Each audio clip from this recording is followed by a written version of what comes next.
Donc, bienvenue. Merci d'être là, malgré les aventures qui ont précédé cet événement. Euh, d'avoir tenu bon. On va être là, on est là tous ensemble. On va être là pour faire un bel événement. Donc, je vais vous présenter l'horaire de la demi-journée. Donc, je vais d'abord, moi, vous présenter la stratégie québécoise de valorisation de rejets thermiques. Ensuite, Bruno Marcotte de Polytechnique va vous présenter l'étude du potentiel technico-économique de la valorisation de rejets thermiques. Ensuite, Serge Bédard de Ressources naturelles Canada va nous présenter le potentiel de conversion des rejets thermiques en électricité. Et Laure Rochat d'Énergère va nous présenter un des deux projets qui vont être présentés aujourd'hui, des projets qui ont été, un des deux projets, des deux premiers projets qui ont été, qui ont reçu l'aide financière de notre programme Valorisation de rejets thermiques. Donc, le projet Humano District, un centre qui utilise un centre de données comme chaudière pour chauffer un développement immobilier. C'est un projet qui a reçu de notre programme plus d'1 million de dollars. Et ensuite, Joey Villeneuve de Génica va nous présenter les nouvelles serres de fraises de l'île d'Orléans à Lévis qui seront chauffées par les rejets thermiques de Qscale, un immense centre de traitement de données de Lévis, là, des fois que vous ne le sauriez pas.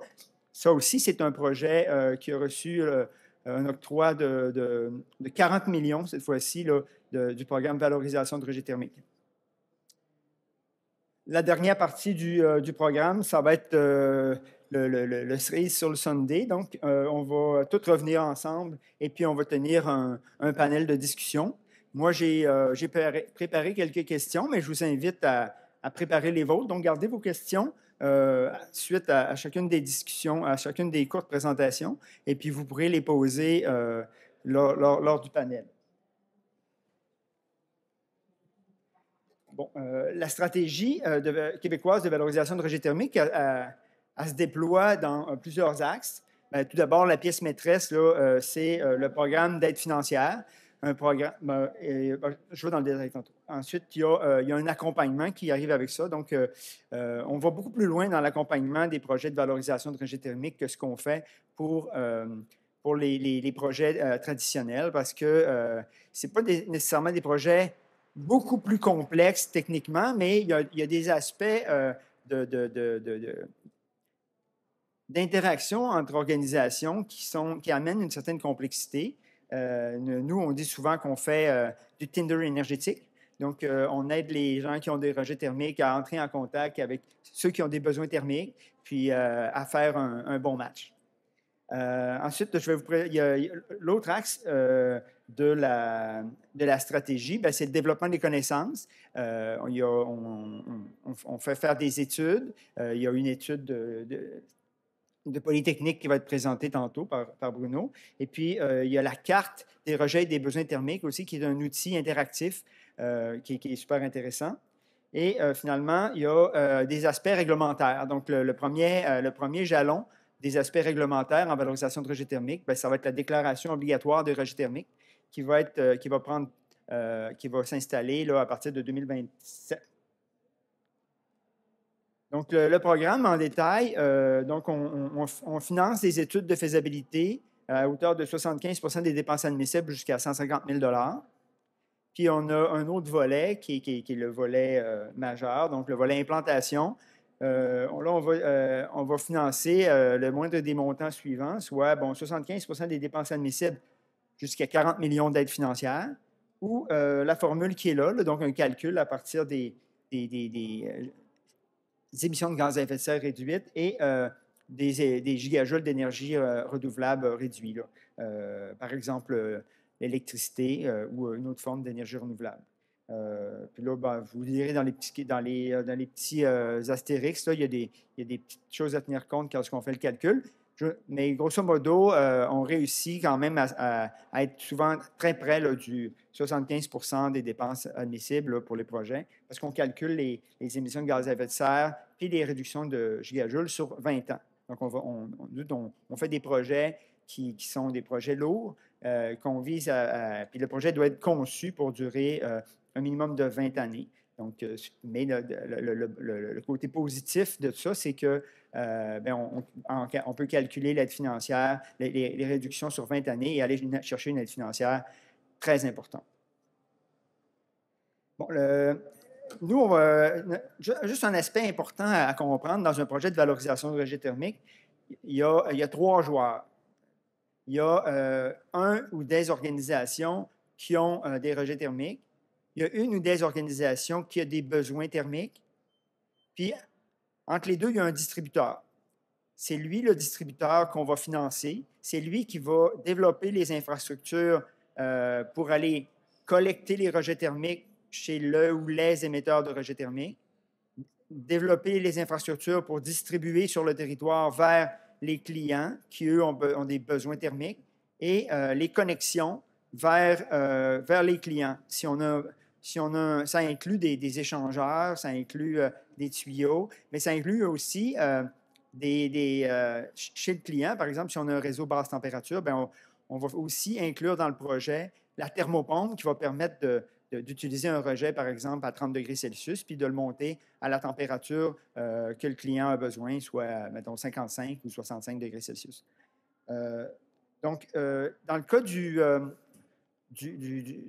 distributeur, ben, ça peut être l'émetteur. C'est assez rare, mais si on prend l'incinérateur de la Ville de Québec, l'incinérateur de la Ville de Québec a développé des conduits pour amener de la vapeur dans 2 papetières. Et puis, donc, c'est l'incinérateur, l'émetteur de rejets thermiques qui prend en charge la distribution de ces rejets thermiques. Ça peut être le receveur. On va voir tantôt 2 exemples là, où un receveur va développer les infrastructures de captation et distribution de rejets thermiques. Les 2 projets, on a un promoteur immobilier qui a des besoins thermiques, puis qui développe les infrastructures pour capter les rejets thermiques et les distribuer dans ses unités.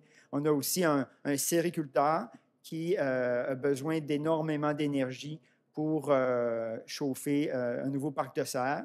Il installe un parc de serre à côté d'une source thermique importante et il se connecte chez cet émetteur-là et amène la chaleur chez lui. Et puis là, fait ce qu'il a besoin de faire avec la chaleur, la thermopompe, etc. Le distributeur, ça peut aussi être une tierce partie. On voit certaines municipalités qui souhaitent développer ce modèle d'affaires-là pour améliorer leur développement économique local. Mais il y a aussi des entités privées qui peuvent offrir ce service-là. Donc, vous pouvez communiquer avec moi, puis je peux vous aider à trouver un distributeur, par exemple, là, approprié ou un partenaire pour partager vos projets thermiques. Ouais, c'est ça. Donc, le distributeur, ça peut être une municipalité, une entreprise privée à but lucratif ou sans but lucratif, une société d'économie mixte, des établissements de réseau de la santé et de l'éducation, puis des sociétés d'État, sauf exception. Donc, donc l'autre volet qu'on a développé, bien là, j'en ai parlé un peu tantôt. Donc, on fait vraiment un accompagnement en profondeur de chacun des projets. Vous communiquez avec nous dès l'idée primaire là, du projet. Et puis, nous, on va vous aider à développer le projet, à trouver des partenaires, puis à faire une demande au premier volet d'étude de faisabilité. On vous accompagne dans le développement de votre étude de faisabilité, puis on accompagne vos professionnels là-dedans. Ce qui fait que lorsque on est quand même exigeant sur l'étude de faisabilité, parce qu'on sait qu'est-ce qu'on s'attend comme étude de faisabilité, mais lorsqu'on accepte l'étude de faisabilité, bien, vous êtes pratiquement accepté au volet implantation. Il va y rester à nous fournir quelques pièces justificatives comme les lettres d'entente avec les divers partenaires, mais la pièce maîtresse d'une demande au volet implantation, c'est l'étude de faisabilité. Puis nous, on vous aide à nous fournir l'étude à laquelle on s'attend. On a un gabarit aussi qui vous aide à faire cette étude-là. Bon, une pièce intéressante, donc dans Polytechnique, tantôt, Bruno va nous présenter l'étude du potentiel technico-économique des rejets thermiques. Avant ça, ils avaient fait pour nous l'étude du potentiel des rejets thermiques, donc sans tenir compte des aspects techniques et économiques. Donc, cette première étude-là a permis de géolocaliser les rejets thermiques au Québec et d'estimer leur dimension, leur puissance et leur état aussi, liquide, gazeux, etc. À partir de ces données géolocalisées-là, on a au gouvernement développé un outil, donc la carte interactive des rejets et des besoins thermiques. Normalement, je fais une démonstration, mais je n'ai pas d'ordinateur sous la main. Mais je vous invite à aller jouer avec ça. C'est vraiment intéressant, c'est vraiment facile à utiliser. Et il y a plein de paramètres que vous pouvez changer. Vous pouvez changer le fond d'écran pour avoir plus un Google Earth qui va vous permettre de mieux voir où sont les bâtiments, etc. C'est vraiment un outil qui est apprécié par ceux qui veulent faire des projets comme on l'entend. Et justement, en ce qui concerne les aspects réglementaires, l'obligation à partir de 2027 qu'auront les industriels de déclarer leur rejet thermique, ça va nous permettre de remplacer les estimés de Polytechnique par des données réelles qui vont provenir de chacun des sites dans la carte. Ça veut dire que là, ça va être des données encore plus pertinentes et intéressantes à utiliser. Donc, on est déjà rendu à la deuxième partie de la conférence. Donc, Bruno, je t'invite à te joindre à moi ou à me remplacer pour parler de l'étude du potentiel technico-économique. Donc, bonjour tout le monde. Mon nom est Bruno Marcotte. Je vais attendre que mon PowerPoint s'affiche en avant de commencer. All right. Donc, mon nom est Bruno Marcotte. Je suis professionnel de recherche à Polytechnique Montréal dans le groupe de Michael Kummer, du professeur Michael Kummer. Donc, aujourd'hui, je vais venir vous présenter le projet de l'étude qu'on a réalisée qui a été mandatée par le MEL-CCFP. Donc, l'étude s'intitule « Évaluation du potentiel technico-économique de valorisation des rejets thermiques, VRT, au Québec ». Donc, lors des études précédentes que Stéphane a mentionnées, on a estimé la quantité de rejets de chaleur à l'échelle des établissements sur le territoire québécois. Et ici, vous voyez, comme Stéphane l'a déjà présenté, la carte interactive où vous pouvez venir jouer puis explorer les résultats.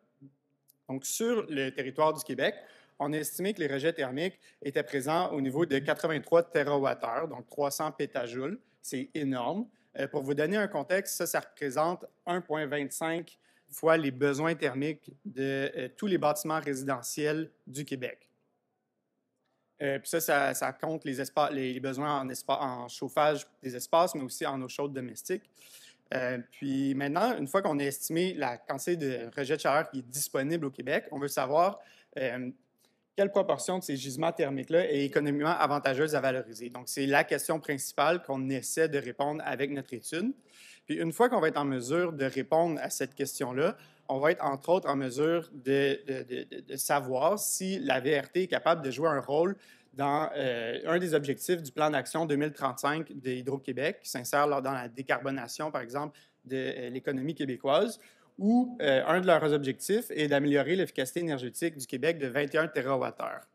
Donc, allons-y dans la présentation. Donc, je vais vous présenter principalement l'évaluation du potentiel technico-économique, donc au niveau de la méthodologie, mais aussi des résultats. Puis, je vais terminer avec les conclusions principales de l'étude et je vais discuter très rapidement de d'autres avenues de VRT qu'on a aussi étudiées durant l'étude. Donc, je ne vais pas vous présenter en détail aujourd'hui. Ce que vous voyez en ce moment, c'est un schéma conceptuel simplifié de comment réaliser la VRT. Donc, tout à votre gauche, vous avez les gisements thermiques, ici, puis tout à votre droite, les besoins thermiques. Tout ce qui est dans le milieu ici, c'est tout l'équipement nécessaire qui permet de prendre les gisements thermiques et de valoriser sa chaleur et de venir combler les besoins thermiques. Donc, juste à gauche ici, on a l'équipement de récupération de chaleur qui, lui, on parle d'échangeurs de chaleur, de pompe à chaleur si c'est nécessaire, tuyauterie, pompage, contrôle, etc. Puis, Son travail à lui, c'est de prendre les rejets de chaleur disponibles et les transférer au système de chauffage. Le système de chauffage ici, qui se retrouve ici, son principal but, c'est de combler l'entièreté des besoins thermiques de l'établissement auquel il est connecté. Donc, on parle, par exemple, d'un bâtiment, un hôpital, une bibliothèque, mais aussi, par exemple, d'un quartier. Dans le cas d'un quartier, le système de chauffage qu'on prend en compte, c'est un réseau de chaleur, par exemple. Le but est le même, c'est de combler 100 des besoins thermiques. Le but du jeu dans tout ça, c'est de réduire le coût du système de chauffage en utilisant les rejets thermiques qui permettent par la suite de venir réduire la quantité d'énergie auxiliaire qu'on va utiliser pour combler les besoins thermiques. Donc, par exemple, du gaz naturel de sources renouvelables ou de l'électricité. Dans notre étude, on a utilisé 2 archétypes de consommateurs de chaleur qu'on a étudiés. Donc, ici, pour avoir un profil de besoin thermique. Le premier, c'est un quartier mixte, donc on va avoir des bâtiments résidentiels, commerciaux et institutionnels. Et le deuxième, on parle d'une serre agricole. Donc, l'idée, ça va être de calculer ou d'estimer le potentiel technico-économique pour ces deux archétypes-là de consommateurs distincts. Pour calculer la quantité de chaleur valorisée pour un couple besoin-rejet, ça dépend de trois grands éléments. Donc, le premier, c'est la quantité de rejet thermique disponible versus les besoins disponibles. L'idée là-dedans, c'est que si, par exemple, on a des très petits rejets, mais des très gros besoins, on va juste être en mesure de valoriser les rejets disponibles. Donc, on va valoriser une très petite quantité de rejets thermiques. Et dans le cas contraire, c'est vrai. Donc, même si on a des très gros rejets thermiques, si on a des tout petits besoins thermiques à côté, on n'a pas besoin de valoriser plus de chaleur qu'on en a de besoin. On va quand même valoriser un tout petit peu de rejet thermique. L'autre élément important, c'est l'adéquation temporelle entre les rejets et les besoins. Donc, par exemple, un cas flagrant au Québec. Donc, au Québec, les besoins thermiques l'été sont relativement bas. Oui, il y a l'eau chaude, mais c'est assez bas. Donc, mais si les rejets thermiques sont relativement importants par rapport à ça, on ne va pas être en mesure de valoriser l'entièreté des rejets thermiques disponibles. Et au final, bien, il y a l'aspect économique dans tout ça. Donc, venir valoriser la chaleur, bien, ça a un coût. Et donc, il faut que ces coûts-là soient contrebalancés par les économies qu'ils apportent. Donc, tout ça, ça va venir influencer, ces trois grands éléments-là vont venir influencer la quantité de rejets de chaleur qui vont être valorisés et donc le potentiel technico-économique. Puis, pour un couple besoin-rejet, nous avons défini le potentiel technico-économique comme étant la quantité de chaleur qui, elle, est valorisée par le système de chauffage qui, lui, est économiquement le plus avantageux possible. Donc, concrètement, comment on a fait ça? On a regardé on a pris les résultats des études précédentes, donc sur la carte interactive, par exemple, que vous pouvez aller voir. Pour chacun des rejets thermiques, on leur a attribué un besoin thermique pour former le couple besoin-rejet, puis ainsi, après, calculer le potentiel technico-économique. Puis, donc, comme je l'ai mentionné, on regarde deux types de besoins thermiques, donc en termes de développement étudié. Donc, on a les quartiers mixtes et les serres agricoles. Puis maintenant, pour chacun des rejets thermiques, on veut leur attribuer un besoin thermique, mais on se demande la question, c'est quelle grosseur de quartier attribuer à un certain rejet, et ainsi de suite. Donc, ce qu'on a fait, c'est qu'on a pris une table avec une série de superficies de consommateurs, donc par exemple 1 hectare jusqu'à 60 hectares. Puis pour chacune de ces superficies-là, on a calculé le rejet thermique qui permet de minimiser les coûts du système de chauffage, donc, et aussi des coûts de valorisation de rejet thermique. Et donc, par après, ce qu'on vient faire, c'est que pour chacun des rejets thermiques, on fait le chemin inverse. On va dans la colonne, on regarde le rejet thermique qui est associé et on vient déterminer la superficie, la grosseur du consommateur qui est associé. Puis, en ayant maintenant notre couple rejet-besoin, on est en mesure de calculer le potentiel technico-économique pour ce rejet-là même. Donc, maintenant, pour calculer le potentiel technico-économique à la grandeur du Québec, on a juste besoin de faire la somme de tous les potentiels technico-économiques associés à tous les rejets. Donc, maintenant, un exemple un peu plus concret. Donc, si on regarde un quartier mixte de 17 hectares, ici, sur le graphique, vous avez en bleu les besoins thermiques. Puis, la ligne rouge ici représente le rejet thermique qui lui est associé, qui permet de minimiser le plus possible les coûts du système de chauffage. Donc, pour un quartier mixte de 17 hectares, le rejet thermique qui minimise les coûts est un rejet de 0,23 pétajoules, donc 7,4 mégawatts. Ce qui est intéressant à regarder là-dedans, c'est que ce couple rejet-là permet de valoriser 0,11 pétajoules du 0,23. Donc, 46 des gisements thermiques disponibles seraient valorisables pour ce quartier-là de 17 hectares, par exemple. Et donc, le potentiel technico-économique pour ce couple besoin-rejet serait de 0,11 pétajoules, même si on a 0,23 pétajoules de disponible.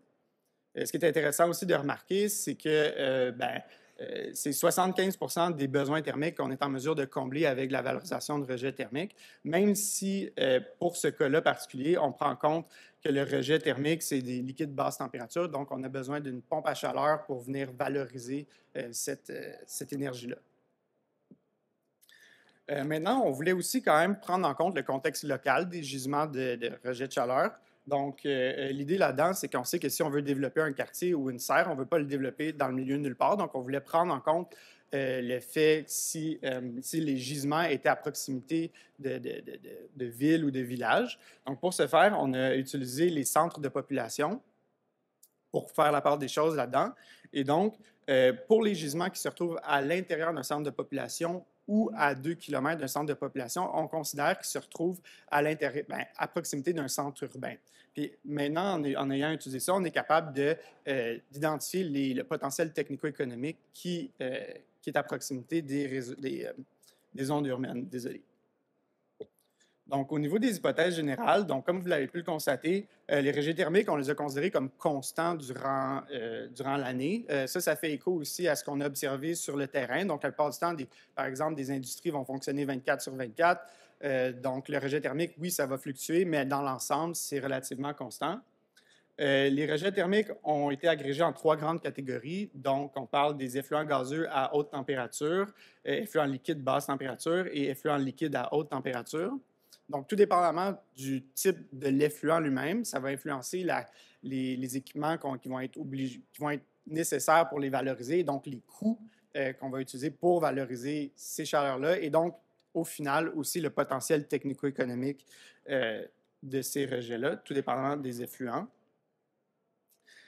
Pour ce qui est de l'aspect économique, donc, les coûts sont actualisés sur une période de 30 ans en prenant en compte l'inflation, et puis les dépenses, et puis aussi la variation du prix de l'énergie. On prend en compte aussi le CAPEX, le PEX de tout l'équipement. Donc, l'idée, c'est que on prend autant au niveau des équipements de valorisation de rejet de chaleur, mais du réseau de chaleur, du système de chaleur, par exemple. On prend en compte la conception, l'installation, les contrôles, les modifications nécessaires à l'intérieur du site et qui nécessitent d'où provient le gisement. Puis on parle aussi des aides financières, donc les 2 aides financières principales là-dedans. Donc on parle des programmes de valorisation de rejet thermique du gouvernement du Québec, ce que Stéphane a mentionné, puis les programmes des projets innovants d'Hydro-Québec. Donc au niveau des résultats, donc dans le graphique ici, en bleu, vous avez la quantité de rejet thermique qui a été estimée à la grandeur du Québec, donc 302,5 pétajoules. Puis sur l'axe des Y, ici, vous avez les 2 archétypes de consommateurs de chaleur qu'on a étudiés, donc les quartiers mixtes et les serres agricoles.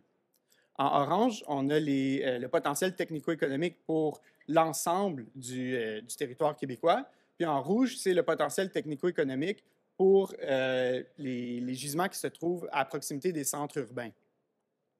Donc, si on regarde un peu plus en détail au niveau des quartiers mixtes, donc le potentiel technico-économique à proximité des centres de population est de 17,8 TWh, ce qui est quand même énorme, mais c'est quand même le 5e, donc 21 des gisements qui ont été recensés.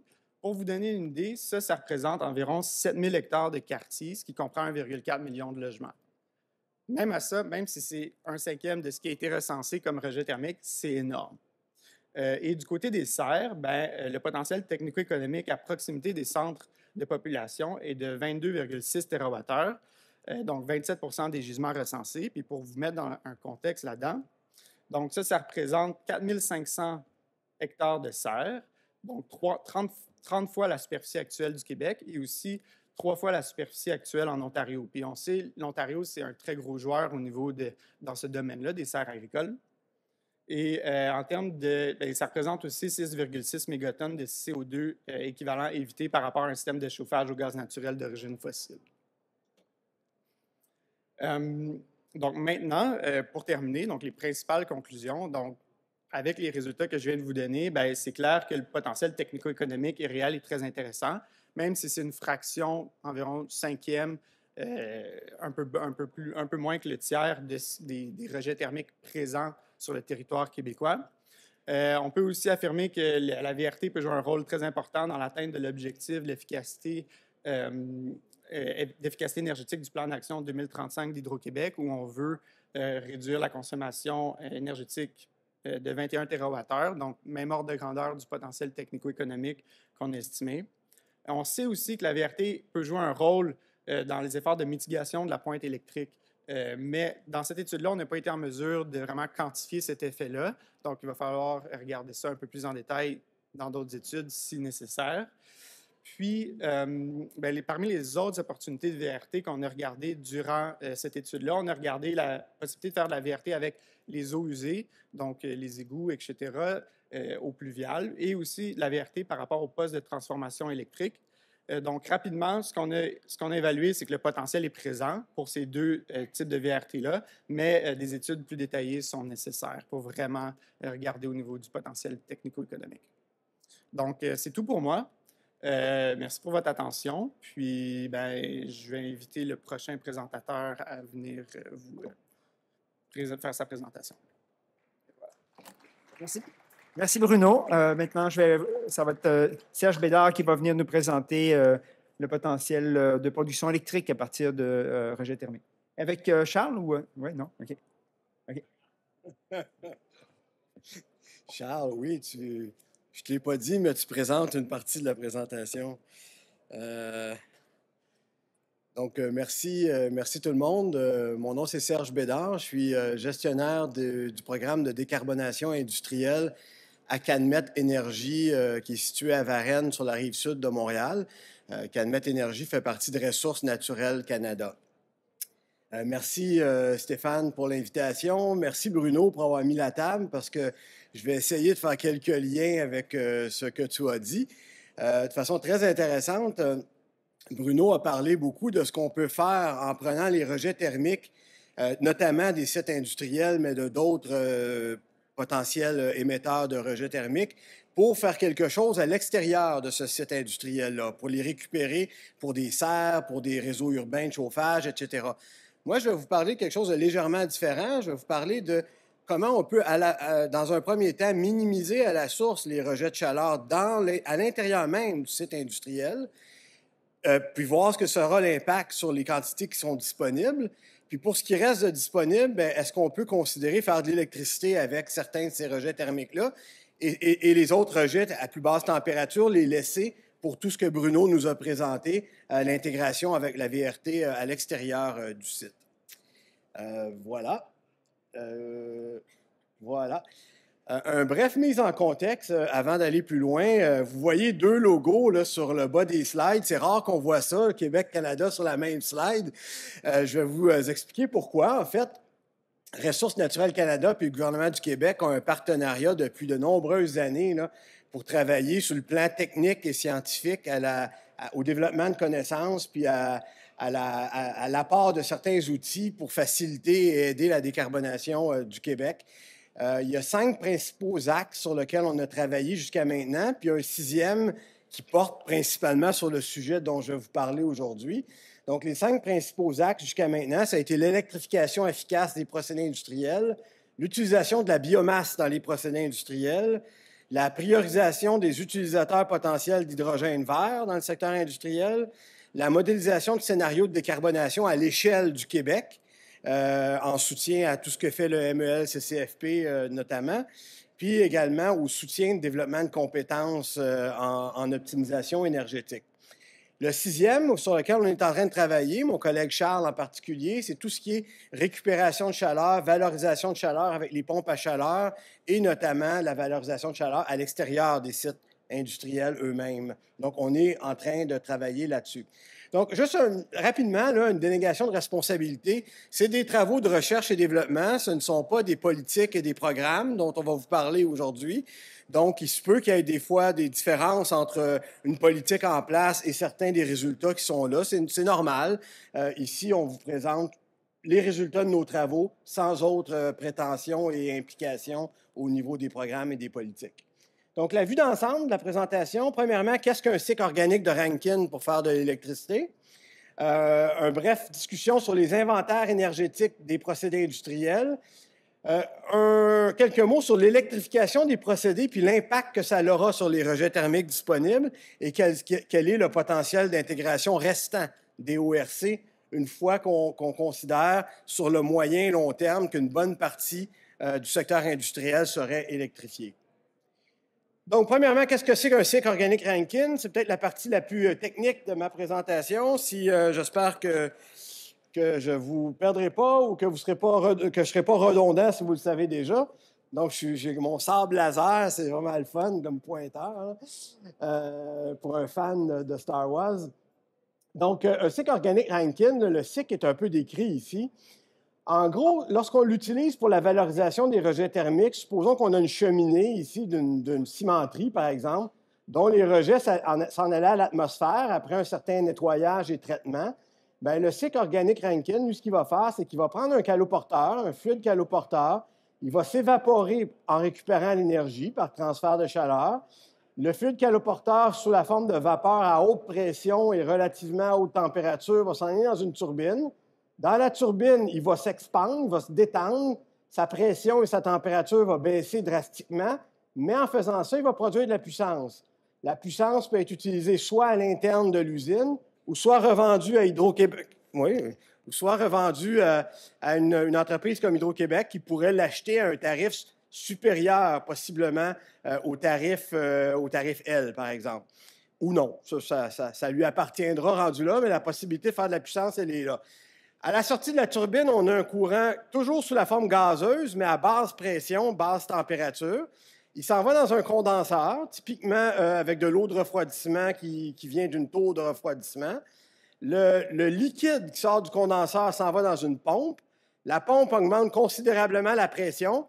Le liquide, donc le caloporteur liquide, basse température, haute pression, s'en va récupérer l'énergie dans l'évaporateur, s'évapore et le cycle continue. Ces cycles-là sont extrêmement intéressants, mais sont extrêmement intéressants seulement dans le contexte où on ne peut pas faire quelque chose de mieux avec ce rejet thermique-là. Les rendements ne sont pas extraordinaires, là, 10 à 25 le rendement de conversion en électricité. Donc, si on est capable de récupérer ce rejet thermique-là efficacement pour faire quelque chose d'autre à l'extérieur du site ou le minimiser à la source, on aura toujours un meilleur rendement énergétique. Ce qui ne veut pas dire que ce n'est pas un bon projet, mais c'est un bon projet lorsqu'on a étudié nos autres options à l'avance. Il y a différents types de caloporteurs de type organique selon les plages de température qui sont généralement souhaitées. Puis quand la température est très haute, bien souvent le cycle à base de l'eau et de la vapeur d'eau est plus efficace que les cycles organiques, mais dès que la température est plus basse, on est mieux généralement d'aller vers un cycle organique. Youhou! Dernière slide sur les efficacités des ORC. Je ne vais pas en parler longtemps, là. On voit que certains réfrigérants, différents réfrigérants ou caloporteurs, devrais-je dire, peuvent être utilisés. Puis en fonction de la plage de température, on a différents types d'efficacité. Maintenant, en bon scientifique rigoureux, dont j'espère que je peux caractériser mon équipe, on a développé une méthodologie pour caractériser les inventaires des émissions, les inventaires d'énergie et d'émissions au Québec. On a considéré 9 grands procédés industriels pour commencer. On est en train d'en faire 3-4 autres là, ces temps-ci.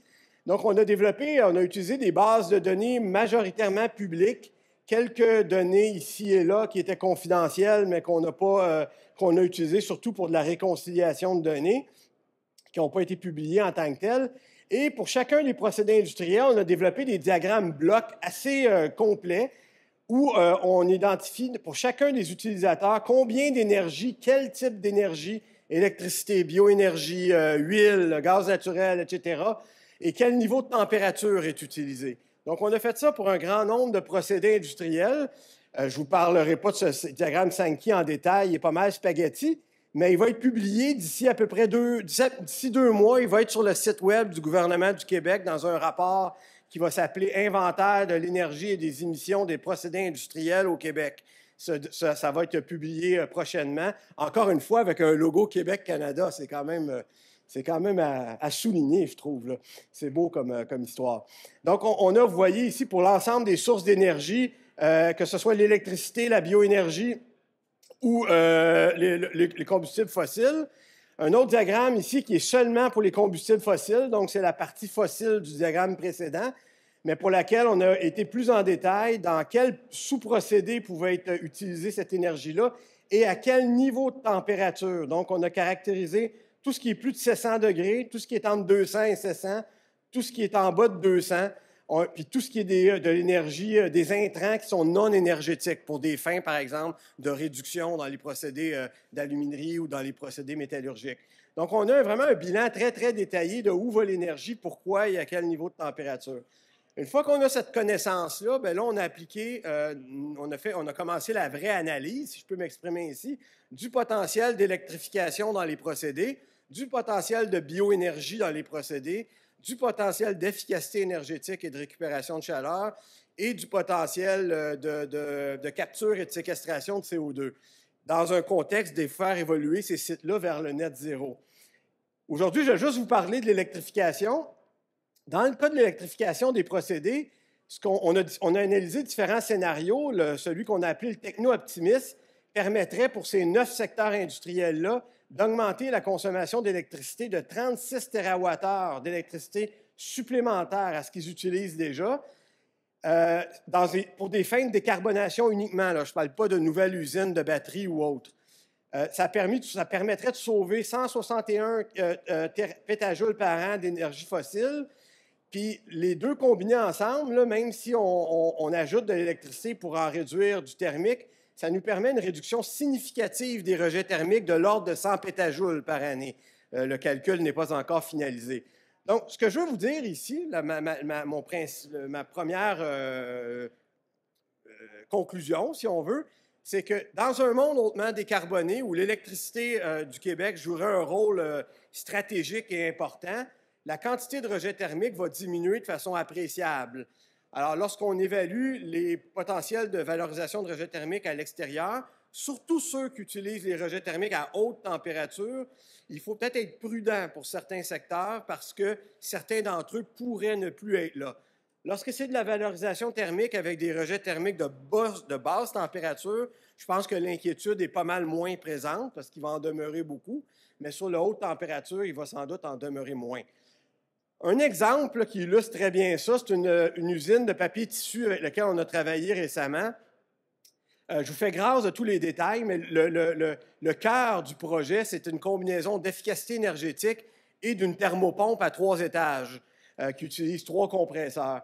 Cette thermopompe-là, elle a permis, une fois l'usine, après récupération de chaleur optimisée, mais avant la thermopompe, cette usine-là rejetait des liquides à 34 degrés Celsius, avait des effluents gazeux du séchoir à 54 degrés Celsius après récupération de chaleur, puis il y avait sa chaudière qui rejetait toujours des rejets thermiques. Donc, il y avait un bon potentiel de récupération, par exemple, pour un réseau urbain, puis il y avait un bon potentiel pour un ORC sur la chaudière.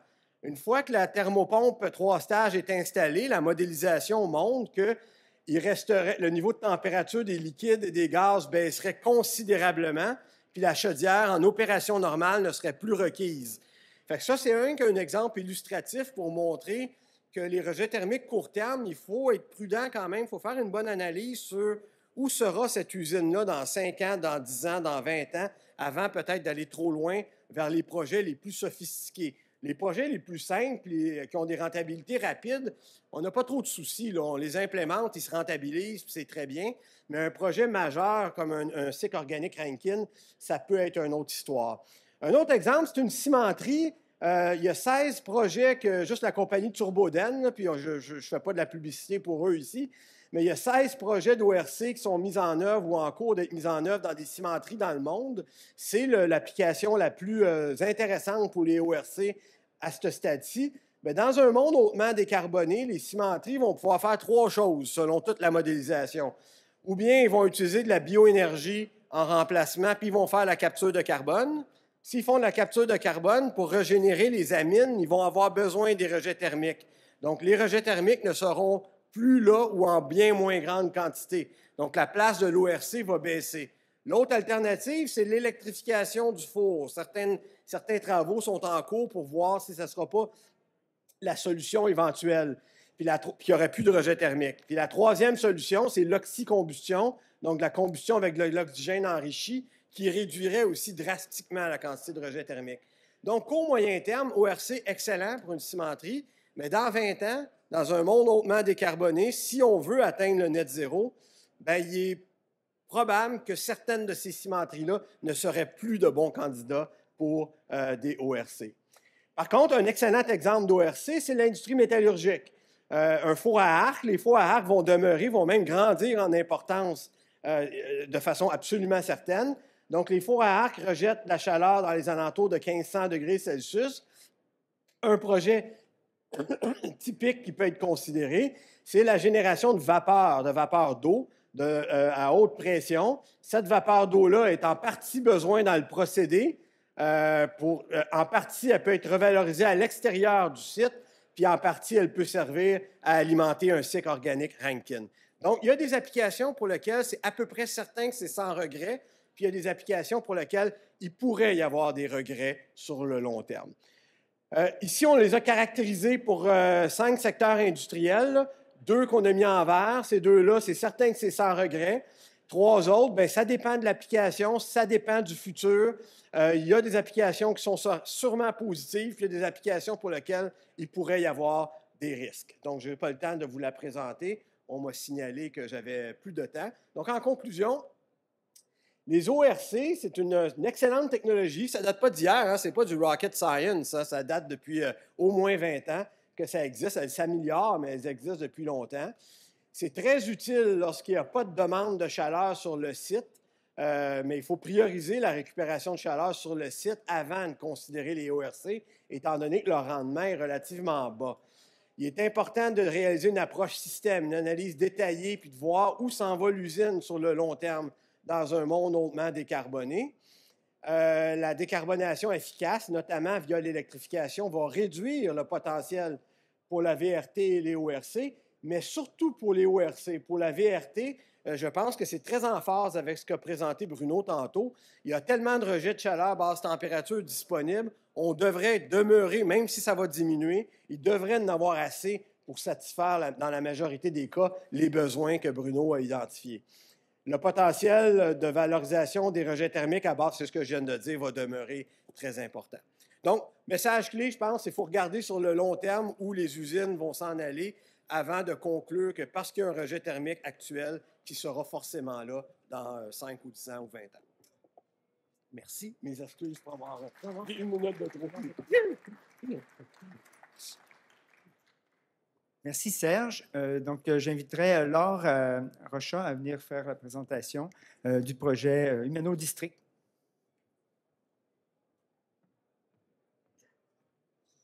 Bonjour à tous. Merci de l'opportunité de vous présenter aujourd'hui le projet Humano District sur le thème de comment maximiser la valorisation de rejets thermiques grâce aux constructions et aux rénovations efficaces. Donc, comme on vous l'a dit précédemment, ici, on est vraiment dans la réalisation de projets concrets par rapport à tout ce qui vous a été expliqué sur la valorisation des rejets thermiques. Ça fait, pardon, pour changer de slide.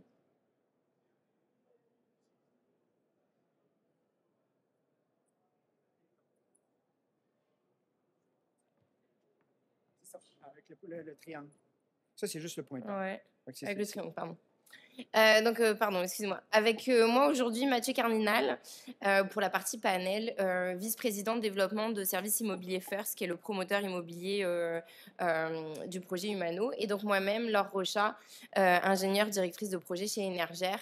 Énergère, qui est une firme spécialisée en efficacité énergétique et projets mécaniques du bâtiment. Donc, on fait à la fois la conception et la réalisation des projets. Déroulement rapide de notre présentation. Donc, vous présentez le projet Humano, les résultats, le financement et les perspectives de développement. Donc, tout d'abord, la naissance du projet. Donc, il faut savoir que le quartier, on parle vraiment ici d'un d'un quartier, d'un écoquartier, qui s'est développé autour d'un ancien couvent. Des petites sœurs de la Sainte Famille à Sherbrooke. Et donc, on est à la fois sur un site avec un bâtiment patrimonial et derrière le site, on a le parc de Bellevue. Donc, c'est un quartier qui s'inscrit vraiment dans un développement spécifique. Donc, l'ambition de Service Immobilier First au niveau de ce quartier, c'était effectivement de développer plein d'autres bâtiments autour de ce couvent, du bâtiment existant, avec des développements mixtes. Donc à la fois des bureaux, du commercial, du logement et des bâtiments universitaires. Donc rapidement, on voit ici qu'on a tout ce qu'il faut pour créer un réseau de chaleur, une boucle énergétique. On a effectivement différents usages, plus le fait que le bâtiment existant était déjà sur un réseau d'eau, avec une chaufferie principale et un réseau hydronique qui permettait de distribuer l'eau dans l'ensemble du bâtiment. Donc concrètement, on voit ici le projet dont je vais vous parler aujourd'hui. C'est essentiellement donc, des réaménagements dans la maison générale, donc l'ancien couvent qui a été reconverti, dynamisé en différents espaces, et la construction du nouveau bâtiment H2 de 147 logements. Donc là, comme je disais, on était rapidement l'optique, parce que l'optique du développeur immobilier, vraiment d'être dans l'efficacité énergétique, la sobriété, etc. La volonté de développer donc une boucle énergétique. Et puis, en cherchant différentes sources de production d'énergie, on a eu la chance, puis on a amené aussi la chance d'avoir un centre de données qui est venu sur le site au niveau de la maison générale pour être un des gros producteurs de chaleur sur le site et donc d'être capable de valoriser cette énergie. Donc, Stéphane a présenté rapidement, hein, juste pour faire une brève introduction, une boucle énergétique, c'est vraiment un réseau d'eau qui circule entre des bâtiments pour favoriser les échanges. Nous, dans notre cas, il y a différents types de boucles qui existent.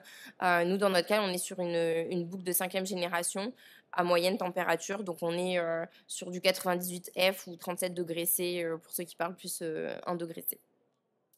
Nous, clairement, la boucle énergétique au projet du Mano ressemble à ça. C'est quand même assez simple. Hein. Vous voyez la boucle vraiment ici, là, qui circule sur elle-même. Et puis, chaque départ vertical, c'est ce qu'on appelle des piquages pour les différents demandeurs. Donc, en vert, vous avez vraiment les demandeurs de chaleur. Donc là, c'est tous les différents aménagements de la maison générale, puis un départ pour le nouveau bâtiment H2 de 147 logements. Et en rouge, vous avez les producteurs de chaleur qui sont bien évidemment piqués à des zones stratégiques dans la boucle pour pas que les retours pénalisent les alimentations. Donc, on a une chaufferie, mais surtout, on a donc le centre de données qui permet d'injecter directement dans la boucle que je vais vous présenter après. Puis après, on aura potentiellement d'autres aussi demandeurs sur le site et producteurs de chaleur. Au niveau de la réalisation d'un tel projet, nous, chez Énergère, c'est vraiment une équipe complète, donc à la fois en conception, donc conception mécanique, électrique et contrôle. Une grosse importance sur le contrôle parce qu'on est sur des systèmes complexes dont il est vraiment important de gérer les séquences des équipements pour l'optimisation de la récupération. Puis après, on a une équipe d'implantation, donc vraiment, c'est la mise en œuvre du projet en tant que tel, donc du projet électromécanique, et le volet subvention. Bien évidemment, ce projet-là a bénéficié de subventions. On a des services en interne, on accompagne nos clients parce qu'il y a quand même des calculs à fournir, etc.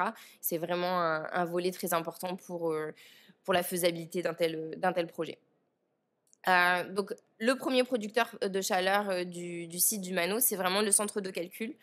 Puis là, c'est intéressant parce qu'on a différents types de technologies qui rejettent de la chaleur dans la boucle. Donc la première technologie classique des thermopompes, notamment pour les salles électriques. On a la salle de serveur en tant que telle est refroidie par des cracks au CO2.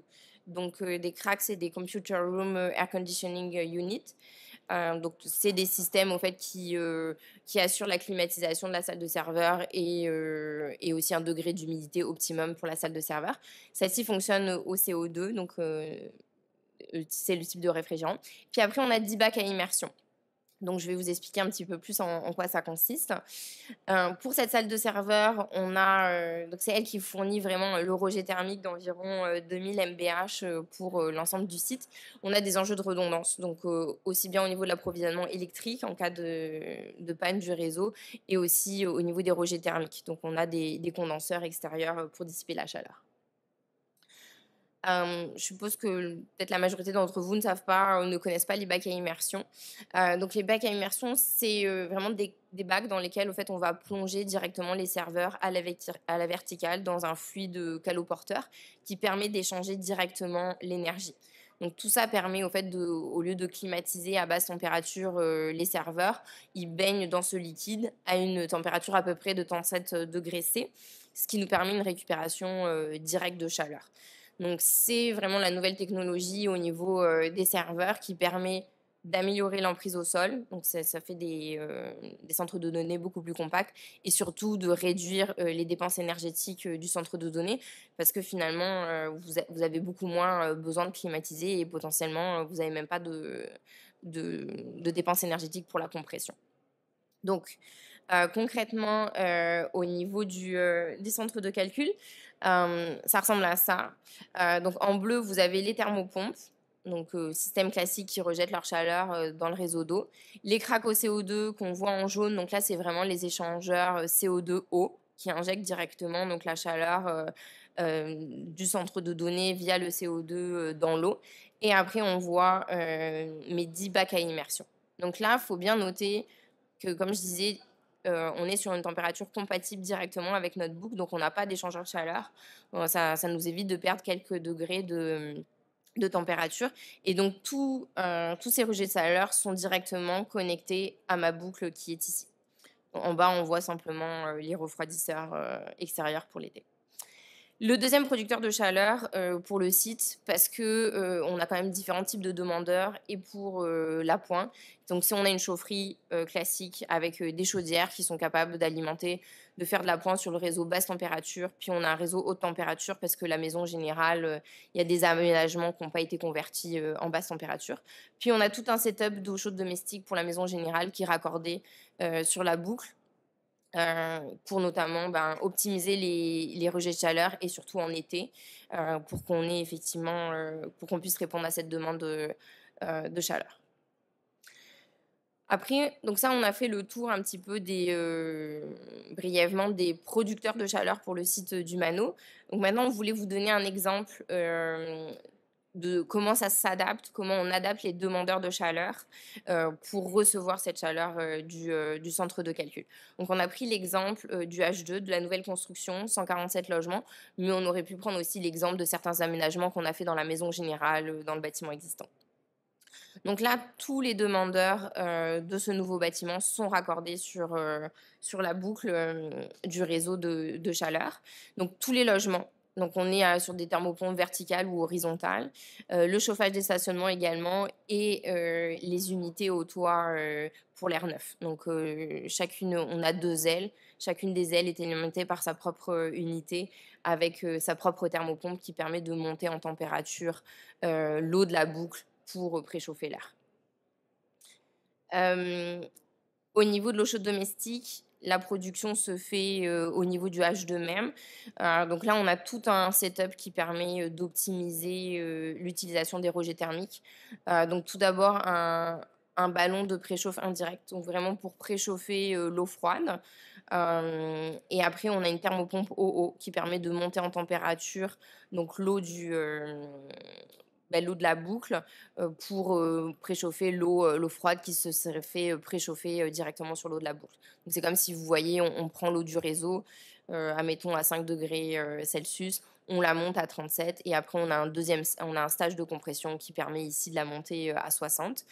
Et en cas de forte demande et en appoint, on a des chaudières gaz uniquement pour l'appoint. Donc ça fait le tour un petit peu des demandeurs rapidement sur H2.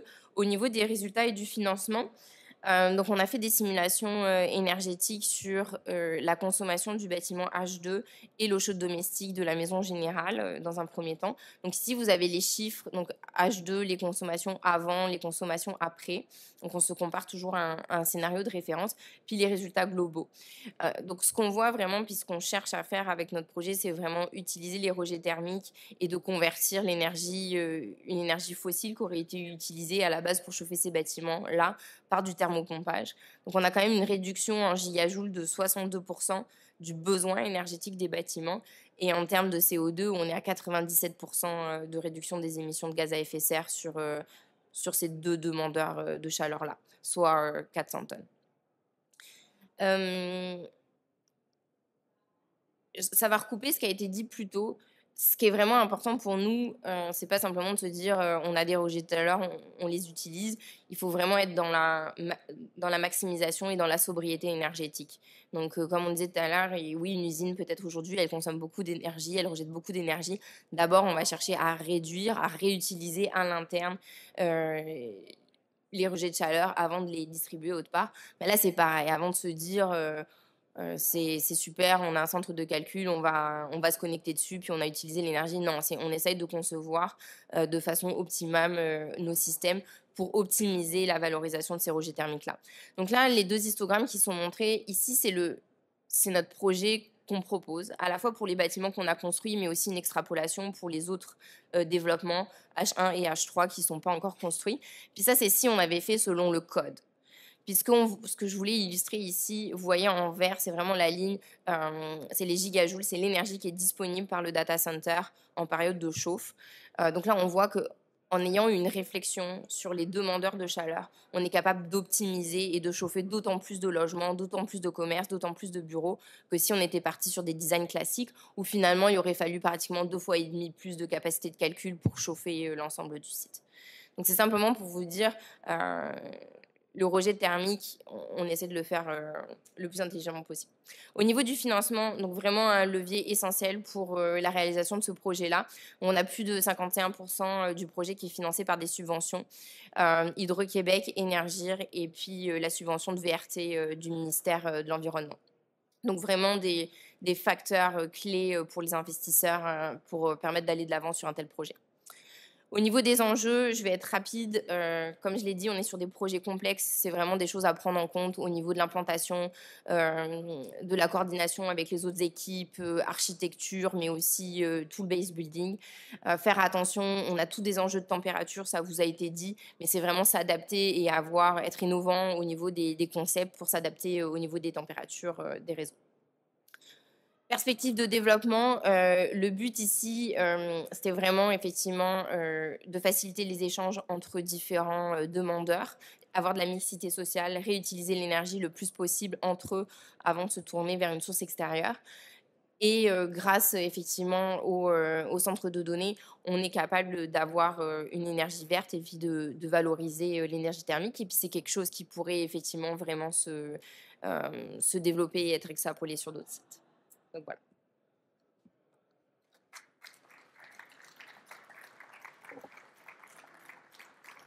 Merci Laure, super intéressant. Il va nous rester après la pause encore un beau projet à voir, le cas de Fraises de l'île d'Orléans.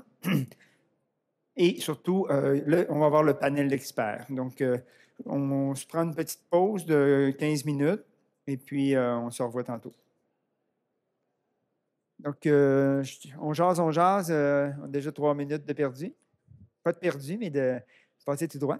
Donc, je vais vous présenter Joey Villeneuve qui va nous faire une présentation du super beau projet là, de valorisation des rejets thermiques de Q-Scale par le nouveau parc de serre de Fraises de l'île d'Orléans.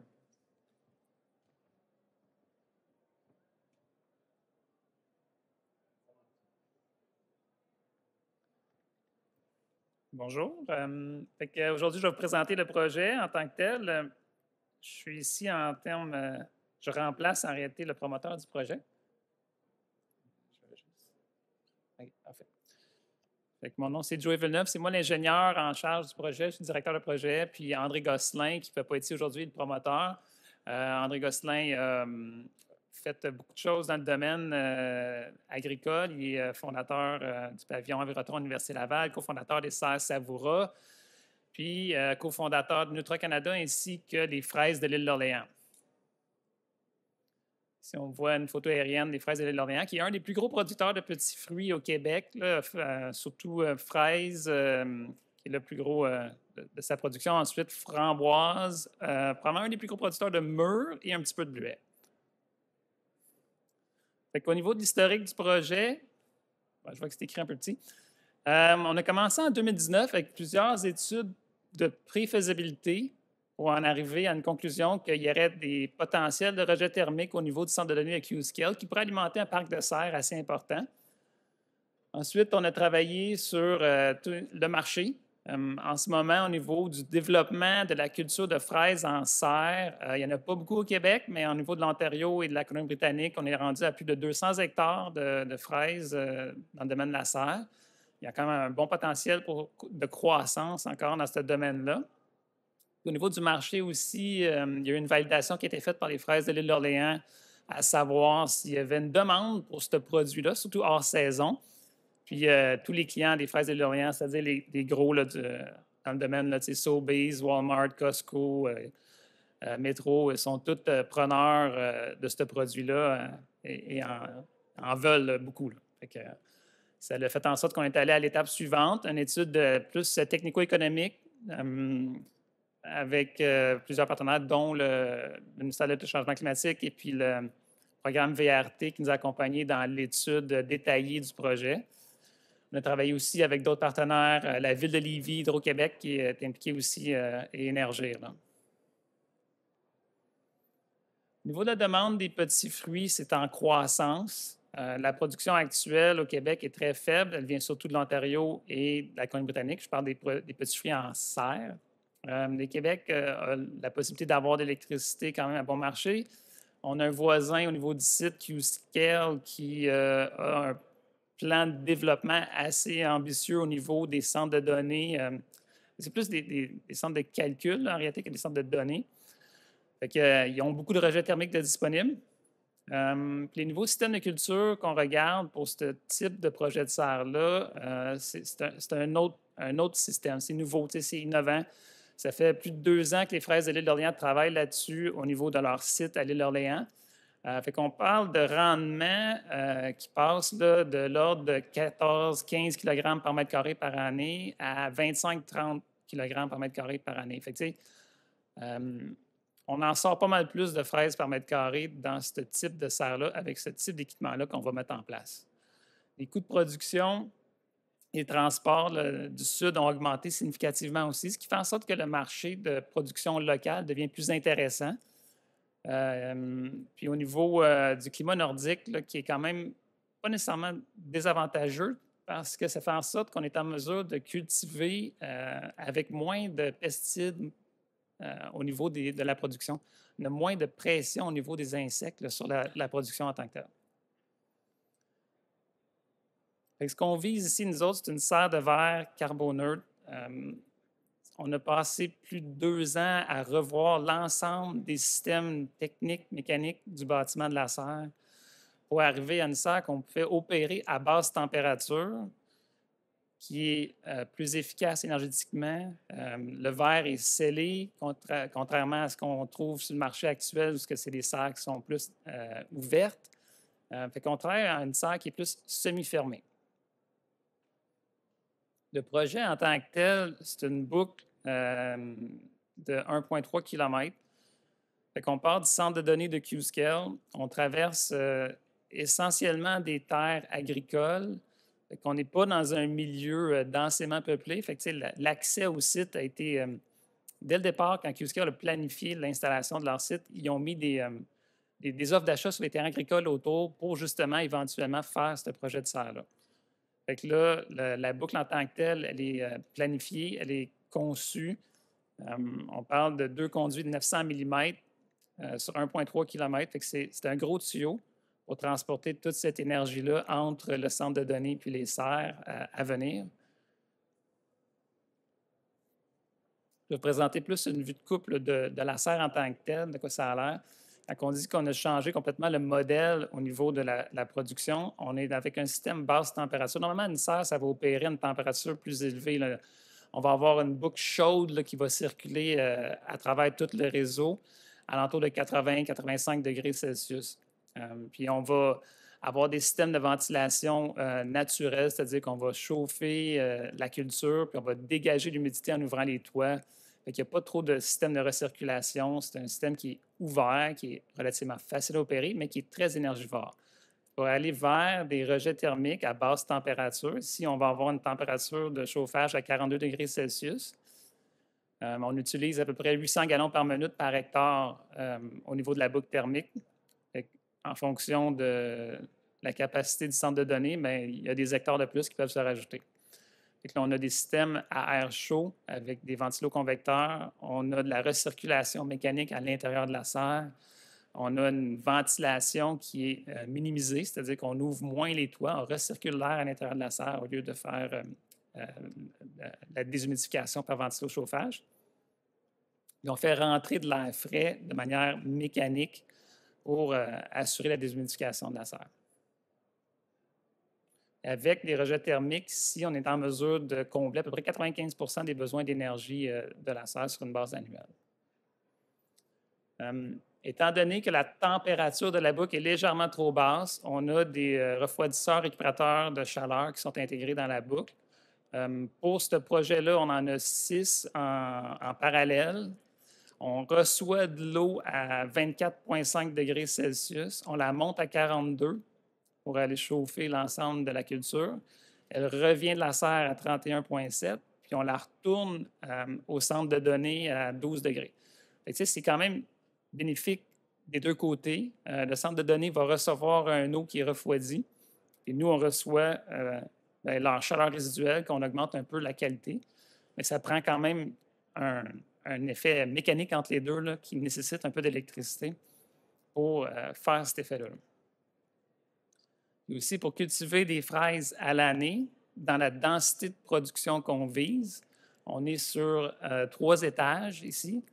On a une densité de feuillage. Un plant de fraises, ça semble petit, mais la densité de feuillage dans notre production ici est plus élevée qu'une culture de tomates. Le dégagement d'humidité, les besoins d'énergie sont similaires à une culture de tomates. On a travaillé ici avec un manufacturier de lampes pour développer une nouvelle lampe sur mesure qui va émettre 3,84 micromoles par watt. C'est ce qui se fait de plus efficace sur le marché. C'est une lampe à 3 canaux qui permet de répondre aux besoins d'éclairage de la fraise parce que ce n'est pas juste la chaleur, ça prend aussi de la lumière. Si on peut cultiver à l'année, ça prend quand même beaucoup de lumière. Puis pour assurer la croissance de la plante de fraise sur 12 mois, bien, ça prend cet éclairage artificiel-là. Fait que pour chaque mégawatt électrique, on peut valoriser jusqu'à 2,5 mégawatts thermiques de VRT. Fait que, ça prend aussi de l'électricité pour pouvoir valoriser ces rejets thermiques-là dans une serre. Parce qu'on ne peut pas juste mettre la chaleur, ça prend aussi tout ce qui est l'aspect mécanique, les pompes, puis le système d'éclairage artificiel qui nécessite quand même beaucoup d'électricité, c'est non négligeable. Fait que le but ici, c'est de cultiver des petits fruits sans pesticides, avoir des petits fruits qui sont abordables et de qualité pour le Québec, fraises, framboises, éventuellement mûres. Fait que le projet à terme vise la valorisation de jusqu'à 100 MW d'énergie résiduelle du centre de données de Q-Scale. Avec ça, on pourrait faire de 20 à 30 hectares de serre. On a des terres agricoles qui sont collées sur le centre de données. Il y a à peu près 100 hectares de terres agricoles disponibles proches du centre de données. La phase 1 du projet, bien, elle va consister à construire les premiers hectares de serre puis le bâtiment de service. Début de construction prévu 1er avril 2025. Le terrain est présentement en train d'être préparé, nivelé. On n'est pas rendu aussi loin que le projet d'avant que vous avez vu. Fait qu'on est vraiment au tout début là, du projet. La phase 2 de ce projet-là, c'est de rajouter ce qu'on appelle une pépinière de production de transplant. Parce que la fraise en tant que telle, si tu veux avoir des fruits de qualité, ça prend un transplant de qualité au début. Puis pour assurer la meilleure qualité de fraise, il faut que tu produises tes propres transplants pour éviter qu'il y ait des maladies qui s'introduisent dans la serre dès le début de ta culture. On parle d'un potentiel de 20 à 30 hectares sur le site de Lévis, là, dans les, je te dirais, 4 à 8 prochaines années, là. Au niveau des études de marché, les importations de fraises au Québec, c'est quand même important. On importe à peu près 25 000 tonnes par année. Le projet ici qu'on vise de construire à partir d'avril, on vient substituer à peine 2 000 tonnes de ces 25 000 tonnes-là. Il n'y a pas de données statistiques spécifiques sur la mûre, mais c'est une deuxième production qui risque d'être introduite en serre. Et puis, avec un 5 hectares de serre, on irait produire à peu près 400 tonnes. On estime le marché à environ 5 000 tonnes en ce moment. Puis, tous les clients de la fraise de l'île d'Orléans ont déposé des lettres d'intention. Ils veulent 100 de la production qui va sortir de ces serres-là, c'est-à-dire Sobeys, Metro, Costco, Walmart sont tous preneurs pour ce produit-là. Au niveau des ressources humaines, les partenaires dans le projet, depuis le début, on a travaillé avec le ministère du Changement climatique, le programme VRT, Stéphane Gagnon particulièrement et son équipe nous ont accompagnés, ce qui était au niveau de l'étude de pré-faisabilité, étude de faisabilité et conversion en projet en tant que tel. La Ville de Lévis est impliquée activement avec nous autres là-dedans, Hydro-Québec avec le programme OSE, puis offre sur mesure au niveau des équipements spécifiques, au niveau de l'éclairage artificiel aussi. Énergie est dans le projet, le MAPAC avec le programme PSR puis Prime Vert pour tout ce qui est équipement de recirculation et de production. Puis aussi le MMI avec l'électricité additionnelle, parce que si on va aller plus loin que ce projet-là, ça prend plus d'électricité pour assurer une valorisation d'un maximum de rejet thermique. Là. Au niveau des aspects environnementaux, le projet est carbone neutre en majorité avec la valorisation des rejets thermiques. On utilise un peu de gaz naturel, mais le gaz naturel est utilisé uniquement pour la production du CO2 parce que la plante a besoin du CO2. Fait que la majorité du CO2 qui sort du gaz naturel est absorbé par la culture en tant que telle. On va installer des écrans doubles dans la serre, c'est-à-dire un premier écran pour l'efficacité énergétique, le deuxième écran pour le blocage de la lumière artificielle. Fait qu'il n'y a pas de pollution lumineuse qui va sortir de la serre. Ce ne sera pas un gros beam de lumière qui va flasher dans le noir. Fait que à ce niveau-là, la serre va être quand même efficace. Puis, on favorise aussi une lutte biologique pour minimiser l'emploi des pesticides là, au niveau de la culture. On récupère puis on recycle les solutions nutritives, c'est-à-dire qu'il n'y a rien qui sort de la serre, tout est réutilisé à l'intérieur de la serre. On vise une serre qui est autonome en eau, on récupère l'eau de pluie. Le système de serre en tant que tel est conçu pour récupérer 60 mm d'eau à l'heure. Fait que, des récurrences de pluie à 60 mm à l'heure, il n'y en a pas tant que ça.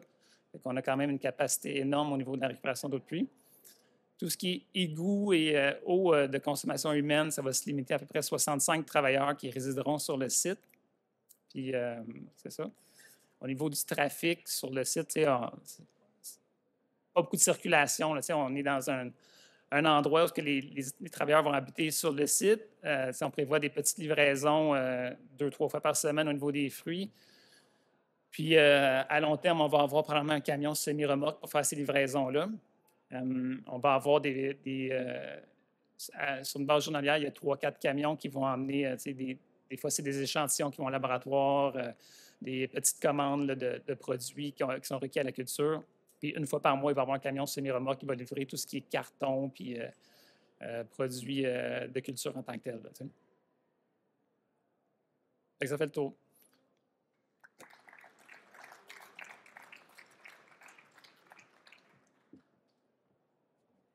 Merci, Joey. Je vais t'inviter à t'asseoir et je vais inviter mes autres amis à revenir sur place et puis à tous les panélistes à venir se joindre à moi.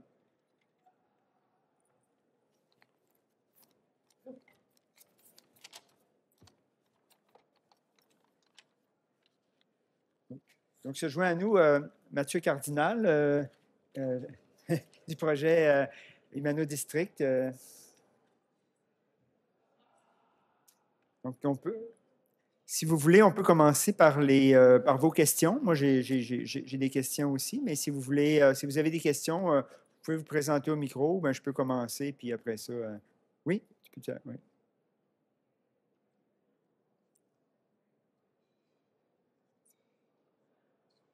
Le micro ne semble pas fonctionner.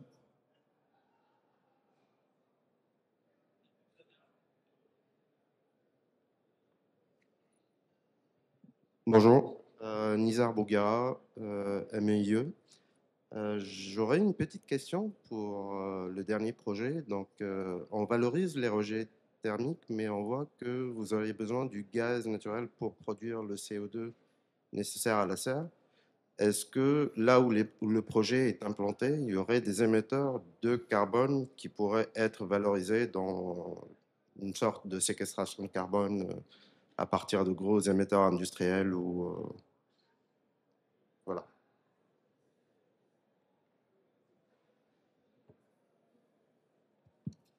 Donc, si je comprends bien ta question, c'est de savoir si au niveau de la production en serre, on pourrait aller chercher du CO2 provenant de d'autres sources de carbone que celui du gaz naturel. Il y a effectivement de la recherche qui se fait dans ce domaine-là. Il y a des nouvelles technologies qui travaillent à purifier le CO2 directement de l'air pour l'introduire dans la serre. C'est éphémère encore. Et puis, il y a un autre processus qui est à l'étude au niveau des cultures de fraises en tant que telles. Il y a un centre de recherche en Hollande qui travaille spécifiquement là-dessus. C'est sur nourrir la plante à partir du CO2 atmosphérique seulement. C'est-à-dire que c'est une méthode de culture qui est différente. On a à peu près 400-430 ppm dans l'air. Le plant de fraise en a besoin en général 1000 à 1200 dans un système traditionnel, mais il serait possible en augmentant significativement le débit d'air autour de la plante, ça vient changer sa physionomie, c'est-à-dire les stomates deviennent plus gros puis ils sont capables d'absorber plus de CO2.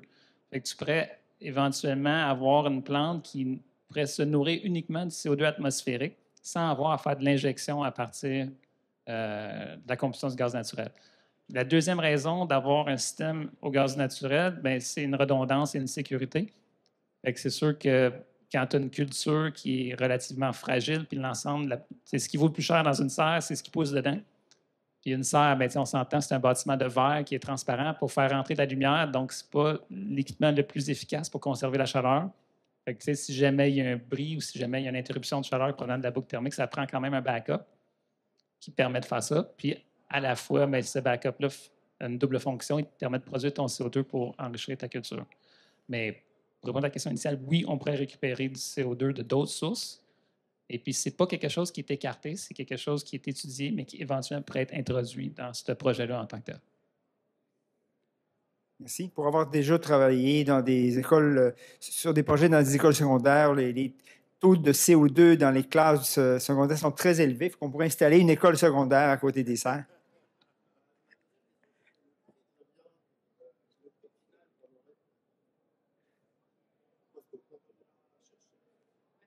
Je ne suis pas dans le secret des dieux, mais bref, le but, c'est d'avoir des produits de serre en grand volume et abordables. Le but, c'est le marché, monsieur, madame, tout le monde, on ne cherche pas à faire un produit de luxe, de niche ici. Fait que c'est vraiment, ça vise le marché de masse, ce projet-là.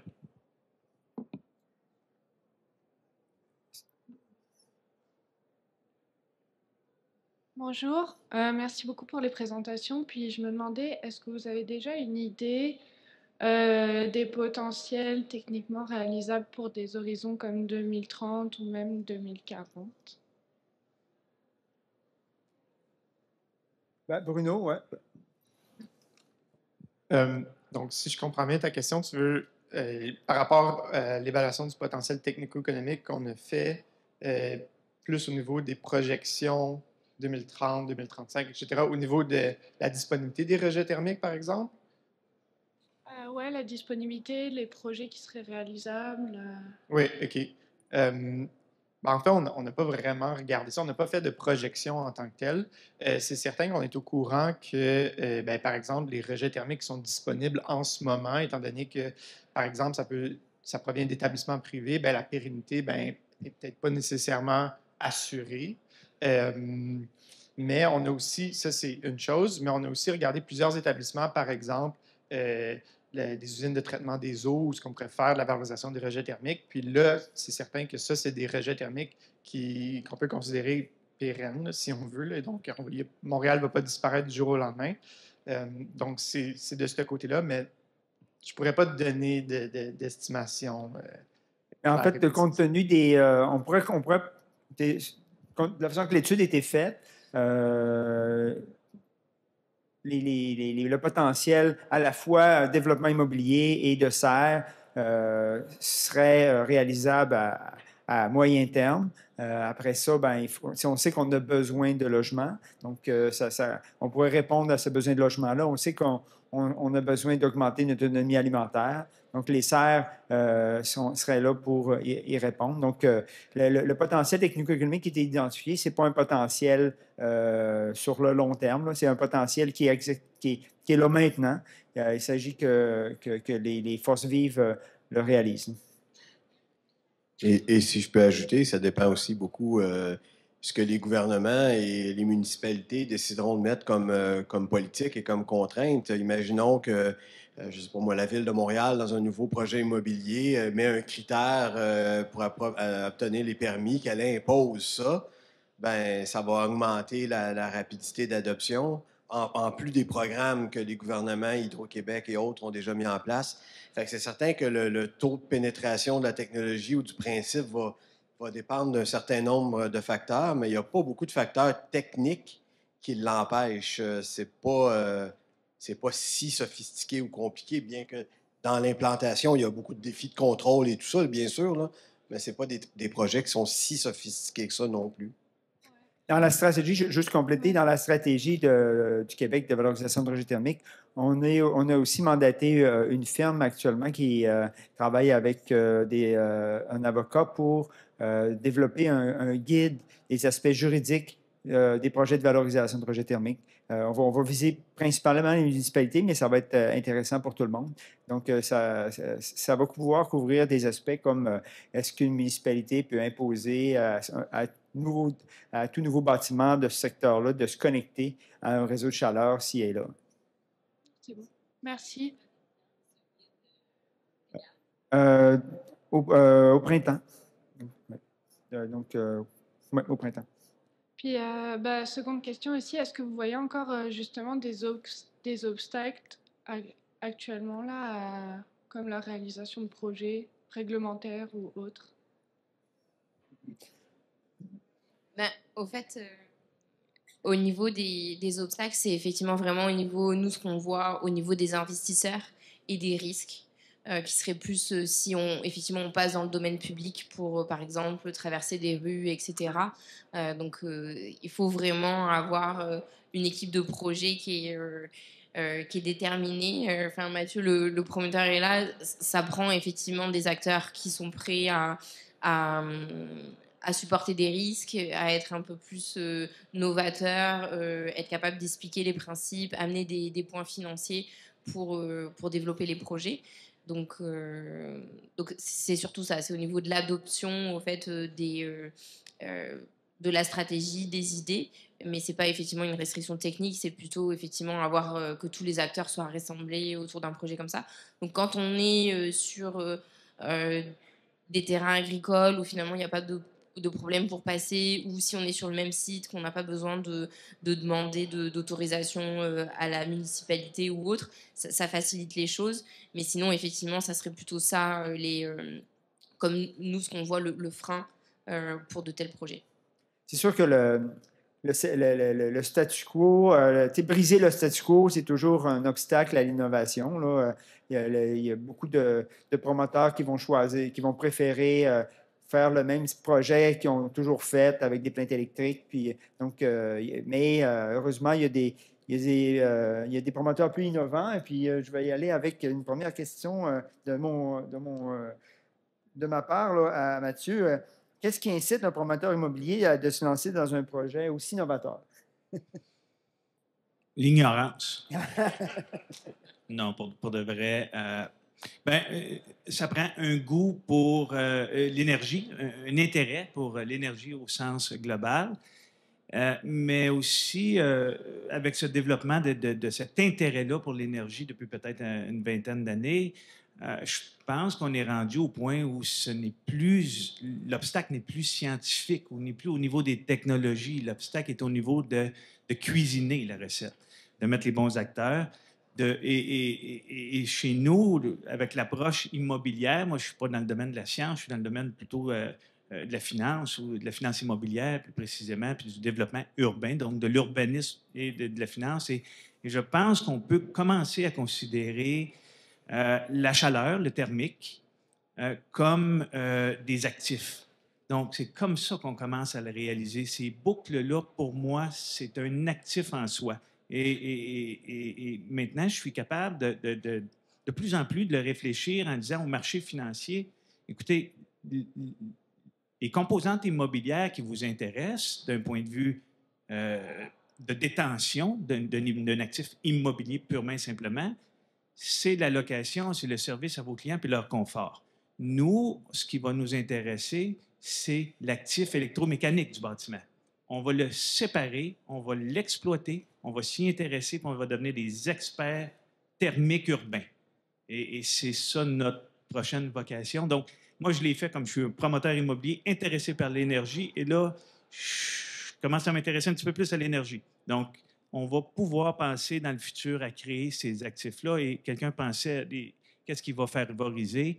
Ce qu'on mesure peut-être mal aujourd'hui, c'est l'impact je pense que c'est la loi 2 qui est venue, l'obligation de branchement d'Hydro-Québec qui a été modifiée récemment, en 2022, je pense, que aujourd'hui, si vous voulez plus que 5 mégawatts, vous me corrigerez, là, si vous les experts, vous devez vous expliquer. Donc, la rareté de l'électricité va donner de la valeur au thermique en zone urbaine. Et c'est ça qui commence à se concrétiser. Ça répond à la question? Oui, merci. Est-ce qu'il y a une autre question ou je vais avec une des miennes? Oui, bonjour, Antoine Saint-Amour pour Newmont. En fait, on avait parlé, je pense, des projets, les crédits gouvernementaux, là, 20 ans, je pense, pour les projets 20 ans et plus. Mais exemple, pour le domaine minier, est-ce qu'on a de l'aide financière pour les projets, par exemple, 20 ans et moins, 5 ans, pour le VRT, en fait? Oui, en fait, il existe le programme valorisation de rejet thermique qui est destiné vraiment au type de projet qu'on a présenté. Donc, un partage d'énergie entre organisations axé sur le long terme. Mais le programme Éco-Performance, que beaucoup de gens ici connaissent, qui est vraiment un programme qu'on exploite depuis près d'une quinzaine d'années, finance des projets, et puis là, des projets d'efficacité énergétique, de valorisation de rejet thermique, mais à ce moment-là, de la valorisation de rejet thermique interne. Donc, puis les projets de valorisation de rejet thermique interne, donc financés par Éco-Performance, peuvent avoir un engagement. Dans le cas d'Éco-Performance, on demande un engagement maximal de 10 ans, puis on peut s'engager aussi. À ce moment-là, on calcule les GES sur une plus courte période, mais on peut s'engager sur une plus courte période que 10 ans. Puis à ce moment-là, bon, on va calculer l'aide financière en fonction des années pour lesquelles on s'engage. Donc, le programme approprié, dans ce cas-là, ce serait Éco-Performance.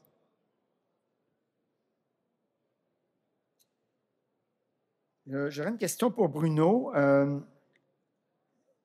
Lorsque tu présentes dans le calcul là, de rejet thermique, est-ce que la valorisation de rejet thermique interne est calculée dans le potentiel? Donc, est-ce qu'il y a une certaine valorisation de rejet thermique interne qui est soustraite du potentiel qui est présenté?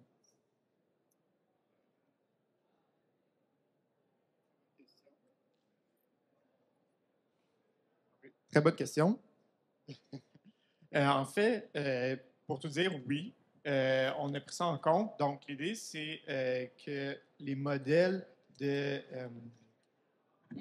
donc, les modèles de procédés internes qu'on a pris en compte prennent en charge l'aspect valorisation interne. C'est certain, par contre, il faut prendre un bémol ici, c'est que les modèles qu'on a utilisés, c'est les modèles disponibles en ce moment. Puis, les modèles qui étaient disponibles datent des années 90. Donc, il y a quand même eu du chemin qui s'est fait en termes d'efficacité énergétique depuis ce temps-là, mais ça donne quand même un bon portrait global de ce côté-là. Donc, c'est certain qu'actuellement, c'est certain que les établissements vont faire plus de valorisation interne, si on veut, que dans le temps, mais quand même.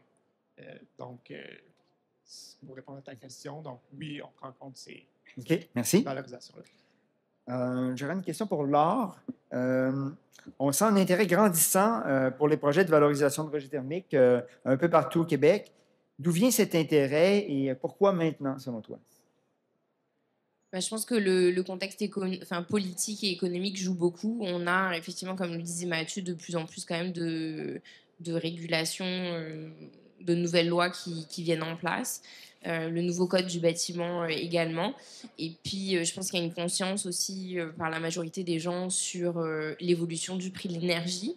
Peut-être effectivement une prise de conscience sur le fait qu'on soit choyé au Québec d'avoir une énergie verte et peu chère, qui est effectivement attrayante pour certains types d'industries, mais effectivement sur la longueur, même s'il y a la régie de l'énergie, je pense une prise de conscience sur ces tarifs-là qui pourraient évoluer, et donc une meilleure prise de conscience sur les OPEX, sur donc l'opération des bâtiments. Puis après, il y a quand même une réflexion, je pense, sur le développement d'écoquartiers, vraiment avec une diversité des usages.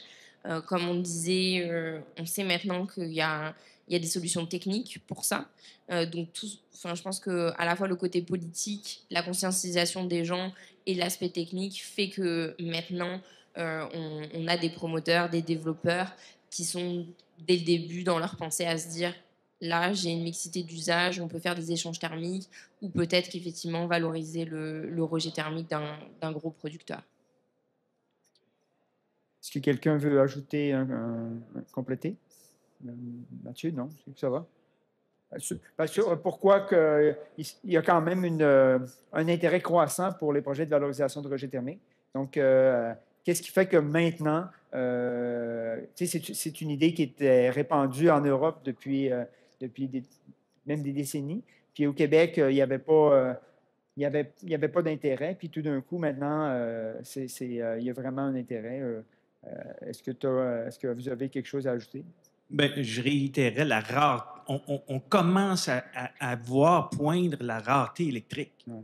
Alors, ça devient inévitable. Et même, je vous dirais, il commence même à y avoir une pression des marchés financiers dans l'analyse de la qualité énergétique et de la qualité électromécanique des bâtiments sur le long terme. Les marchés financiers commencent à dire comment je vais. Alors, aujourd'hui, si vous bâtissez puis vous chauffez juste au gaz, puis vous voulez faire des bâtiments que nous, on appelle de calibre institutionnel, donc ils vont être destinés à être vendus dans des fonds de pension, des gouvernements ou des grands investisseurs.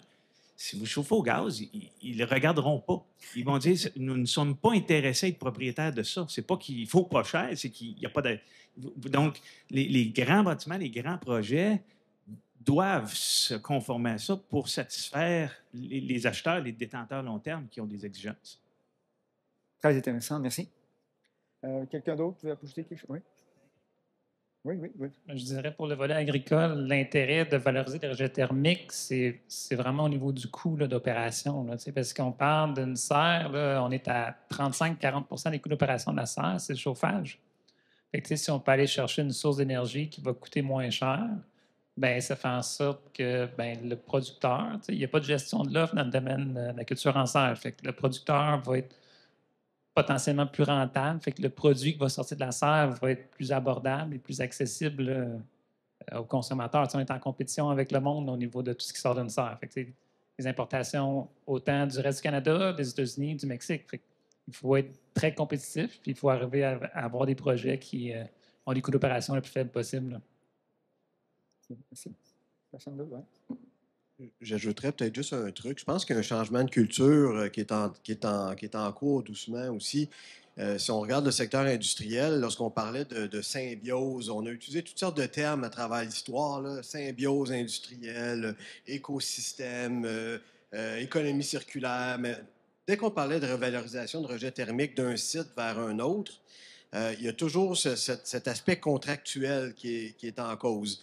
Oui, mais qu'est-ce qui arrive si moi j'arrête un mois pour maintenance puis c'était pas prévu, puis jusqu'à quel point je suis responsable contractuellement, puis rapidement là, ces défis-là devenaient comme des showstoppers, là, ça arrêtait la discussion.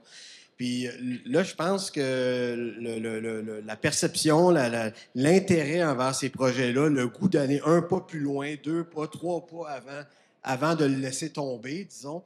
Avant, il y avait 100 raisons pour le laisser tomber. Maintenant, il y en a peut-être moins, là, de moins en moins. Fait que je pense, puis là, quand on arrive avec des programmes qui les encouragent, je pense que la sauce est en train de prendre. Okay.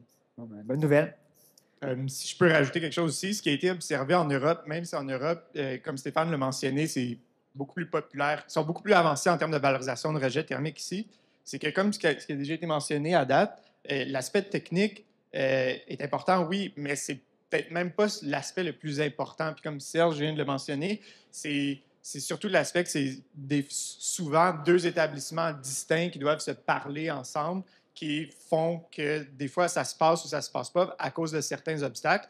Et ce qui a été observé là-bas, c'est pour favoriser l'émergence de projets de rejet thermique, bien, il faut un certain accompagnement. C'est vraiment dans cet aspect-là qu'il faut jouer plus que l'aspect technique, parce que l'aspect technique, bien, on le maîtrise, c'est pas du rocket science. Là. Donc, c'est vraiment de ce côté-là qu'il faut jouer pour voir l'émergence de VRT.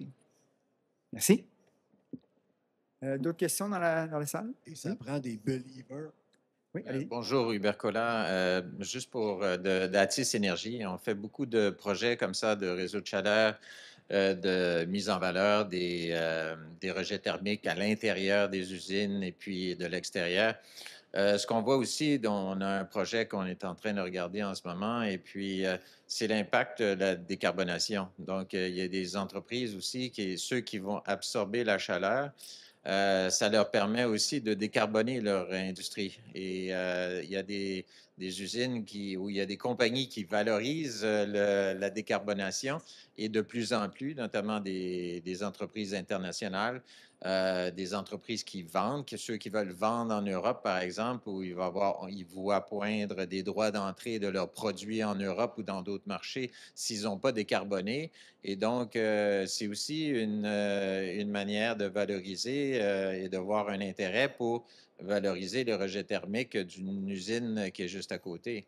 Et puis, en plus, le profil, on a beaucoup parlé des serres, on a beaucoup parlé des habitations pour valoriser, mais la valorisation se fait dans une saison.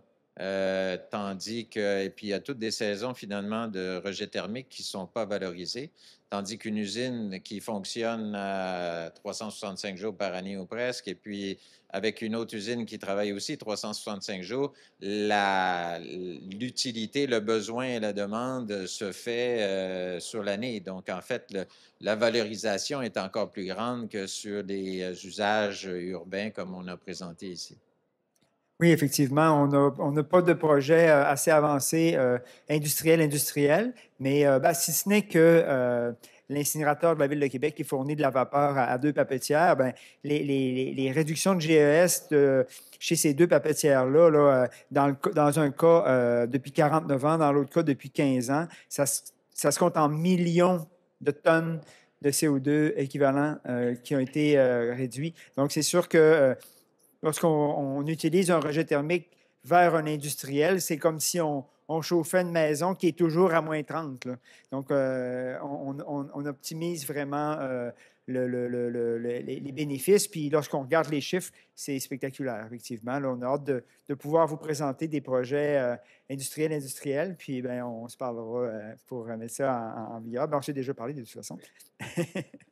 Ce que je voulais dire, c'est nous, à Polytechnique, on abonde dans le même sens, dans le sens que nous, ce qu'on a regardé, c'est des archétypes de consommateurs de chaleur où il y avait une saisonnalité. Mais c'est certain que si cette saisonnalité-là est inexistante, et donc l'adéquation temporelle est vraiment, je veux dire, est parfaite, bien là, le potentiel technico-économique vient de vraiment augmenter par rapport à ce qu'on vous a présenté là, de 21 27 ça pourrait même aller beaucoup plus haut. Là. Donc, j'apprécie énormément votre intervention de ce côté-là. Là. Au Québec, on a aussi le projet qui a été implanté il y a longtemps déjà, là, Elkem, qui produit de la vapeur pour l'envoyer à Alcan, l'usine de bauxite à Vaudreuil. Ce projet-là, il existe depuis ces 3 kilomètres de conduite de vapeur. Puis ça fait au moins 10 ans que ça roule déjà. Donc, il y en a déjà, mais pas beaucoup. Bonjour. Sauli Gendreau. C'est dans le même sens que qu'est-ce que vous discutez. Il va y avoir bientôt une obligation de déclarer les rejets. Mais est-ce qu'une nouvelle compagnie, une nouvelle industrie va devoir faire une analyse de localisation pour se situer à un endroit où est-ce qu'il y a possiblement un potentiel de récupération de rejets thermiques, d'échange? Est-ce que c'est dans les Ben, dans notre les réflexion, cartes du ouais, gouvernement. ben, c'est ça. Donc là, il y a un règlement qui a été présenté, qui va être en vigueur. Donc, à partir de 2027, les industries vont devoir déclarer leur rejet thermique, les rejets thermiques importants. Et puis ensuite de ça, c'est sûr on se pose la question, quelle est la prochaine étape? Puis Bruno n'a pas eu le temps de présenter. Là, dans l'étude qu'il a faite, on avait évalué un modèle français là, d'obligation de valoriser les rejets thermiques. Fait que actuellement, le modèle pour lequel on réfléchit, c'est que, puis on est en réflexion seulement, là, donc partez pas en peur avec ça, là. Ce serait que, bon là, on sait qu'en 2027, les industriels vont tous calculer leur rejet thermique. Là, ils vont être conscients de ce potentiel-là. Là, ils vont avoir la possibilité, c'est sûr qu'on s'attend à ce qu'il y ait des projets de valorisation de rejet thermique interne qui découlent de cette réglementation-là, parce que là, ils vont comprendre tout ce qui est de potentiel chez eux. Et puis, la deuxième étape, ça va être de participer à de la valorisation de rejet thermique avec une autre organisation. Donc, puis, l'étape réglementaire qui viendrait avec ça, pour nous, ce serait plutôt de dire, ben, bon, les industriels, vous connaissez vos rejets thermiques, vous pouvez les valoriser chez vous, ou vous pouvez les valoriser chez votre voisin, mais si vous ne les valorisez pas, ben, vous ne pouvez pas vous objecter à un projet de valorisation de rejet thermique qu'une tierce partie ou qu'un voisin vous propose. Puis là, ben, mettre ça dans un règlement, ça reste tout un défi, là, mais c'est un petit peu l'orientation qu'on a par rapport à l'obligation de valoriser les rejets thermiques. Donc, on va laisser, c'est sûr, à l'industriel, puis on va l'aider dans sa valorisation de rejets thermiques internes. S'il veut partager ses rejets ou les vendre à quelqu'un, un voisin, c'est quand même rare là, qu'un industriel, très, très rare qu'un industriel fait ça. Bien, on va le laisser faire. Mais s'il rejette des rejets thermiques à partir d'un certain moment donné, puis qu'il y a une tierce partie ou il y a un voisin qui veut valoriser ces rejets-là, bien, nous, on va dire, ben, c'est comme si tu mets tes poubelles au chemin, ils sont au chemin. Là. Tu ne peux pas demander à quelqu'un, non, ne prends pas mes poubelles. Donc, c'est là l'orientation. Après ça, c'est sûr que rédiger des règlements, c'est complexe, mais pour l'instant, c'est l'orientation. Peux-tu aller au micro, s'il te plaît? Ouais. Moi, c'était la même question que j'avais.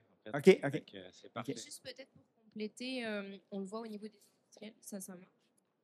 On voit au niveau des industriels, notamment parce qu'il a été dit, parce qu'ils vendent à des entreprises européennes, etc. Il y a une volonté aussi, même s'il n'y a pas d'obligation, puis c'est sûr que l'obligation aiderait grandement. Si on parle de gros industriels qui ont en général un marché international, ils vont vouloir valoriser leur rejet thermique, j'ose espérer, pour une nouvelle usine, parce qu'effectivement, c'est dans leur stratégie de décarbonation globale, et puis c'est des chiffres qui leur sont demandés pour être capables de vendre leurs produits en Europe notamment. Donc on le voit vraiment, puis l'obligation de partager effectivement ses consommations énergétiques ou ses rejets thermiques. Il y a des industriels, même parfois des petits industriels québécois, qui le font déjà parce que c'est une demande d'un de leurs clients d'avoir déjà ces données-là. Et puis ça fait que ça, c'est vraiment des vecteurs pour des projets d'efficacité énergétique, sans forcément parler de valorisation de rejets thermiques, mais déjà d'efficacité énergétique au sein même de leur usine. Oui, puis il y a beaucoup d'industriels au Québec qui viennent de pays européens. Là, Elkem Metal, ArcelorMittal, c'est des entreprises européennes qui font déjà beaucoup de valorisation de rejets thermiques dans leurs autres sites. Donc, ça devient naturel. Là.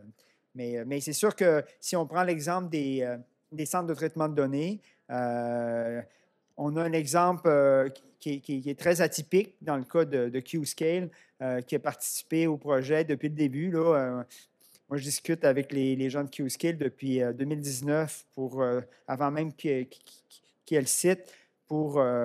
Puis dès le début, eux autres, il y avait l'orientation de le faire, alors que les grands joueurs des centres de données sont tout à fait indifférents à ces projets-là, même s'ils en font parfois ailleurs dans le monde.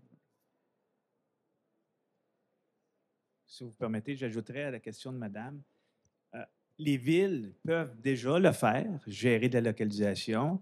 Je connais l'exemple de la réglementation à Sherbrooke, où Sherbrooke a adopté un règlement suite à un épisode où pas des encrypteurs, mais des fabricants de monnaie numérique, crypto-monnaie, avaient décidé d'installer, ont réservé chez nous un bloc de 100 MW. Chez nous, à Sherbrooke, l'énergie, c'est Hydro-Sherbrooke qui la distribue. Donc, Hydro a dit oui. On négociait un contrat de délestage magnifique. Donc, ça permettait d'avoir un gros client, mais qu'on pouvait délester en période de pointe. Le problème qu'on a mal géré, mais il fallait apprendre à Sherbrooke, c'est que le fabricant, lui, il a dit, moi, mes appareils, quand même qu'il fait 45 degrés C dans la pièce, je m'en balance. Donc, il s'est installé, on appelait ça ça s'appelait bit farm, des fermes de minage. Pourquoi? C'est des bâtiments agricoles. Il y avait des ventilateurs muraux d'un bord, puis ventilateurs muraux de l'autre bord, puis du CFM à faire peur. Ça a généré un problème social, parce que c'était en ville. Les voisins qui étaient sur le bord de la rivière, à l'autre côté, les autres, ça grondait, il y avait des bourdons dans les oreilles à la journée longue.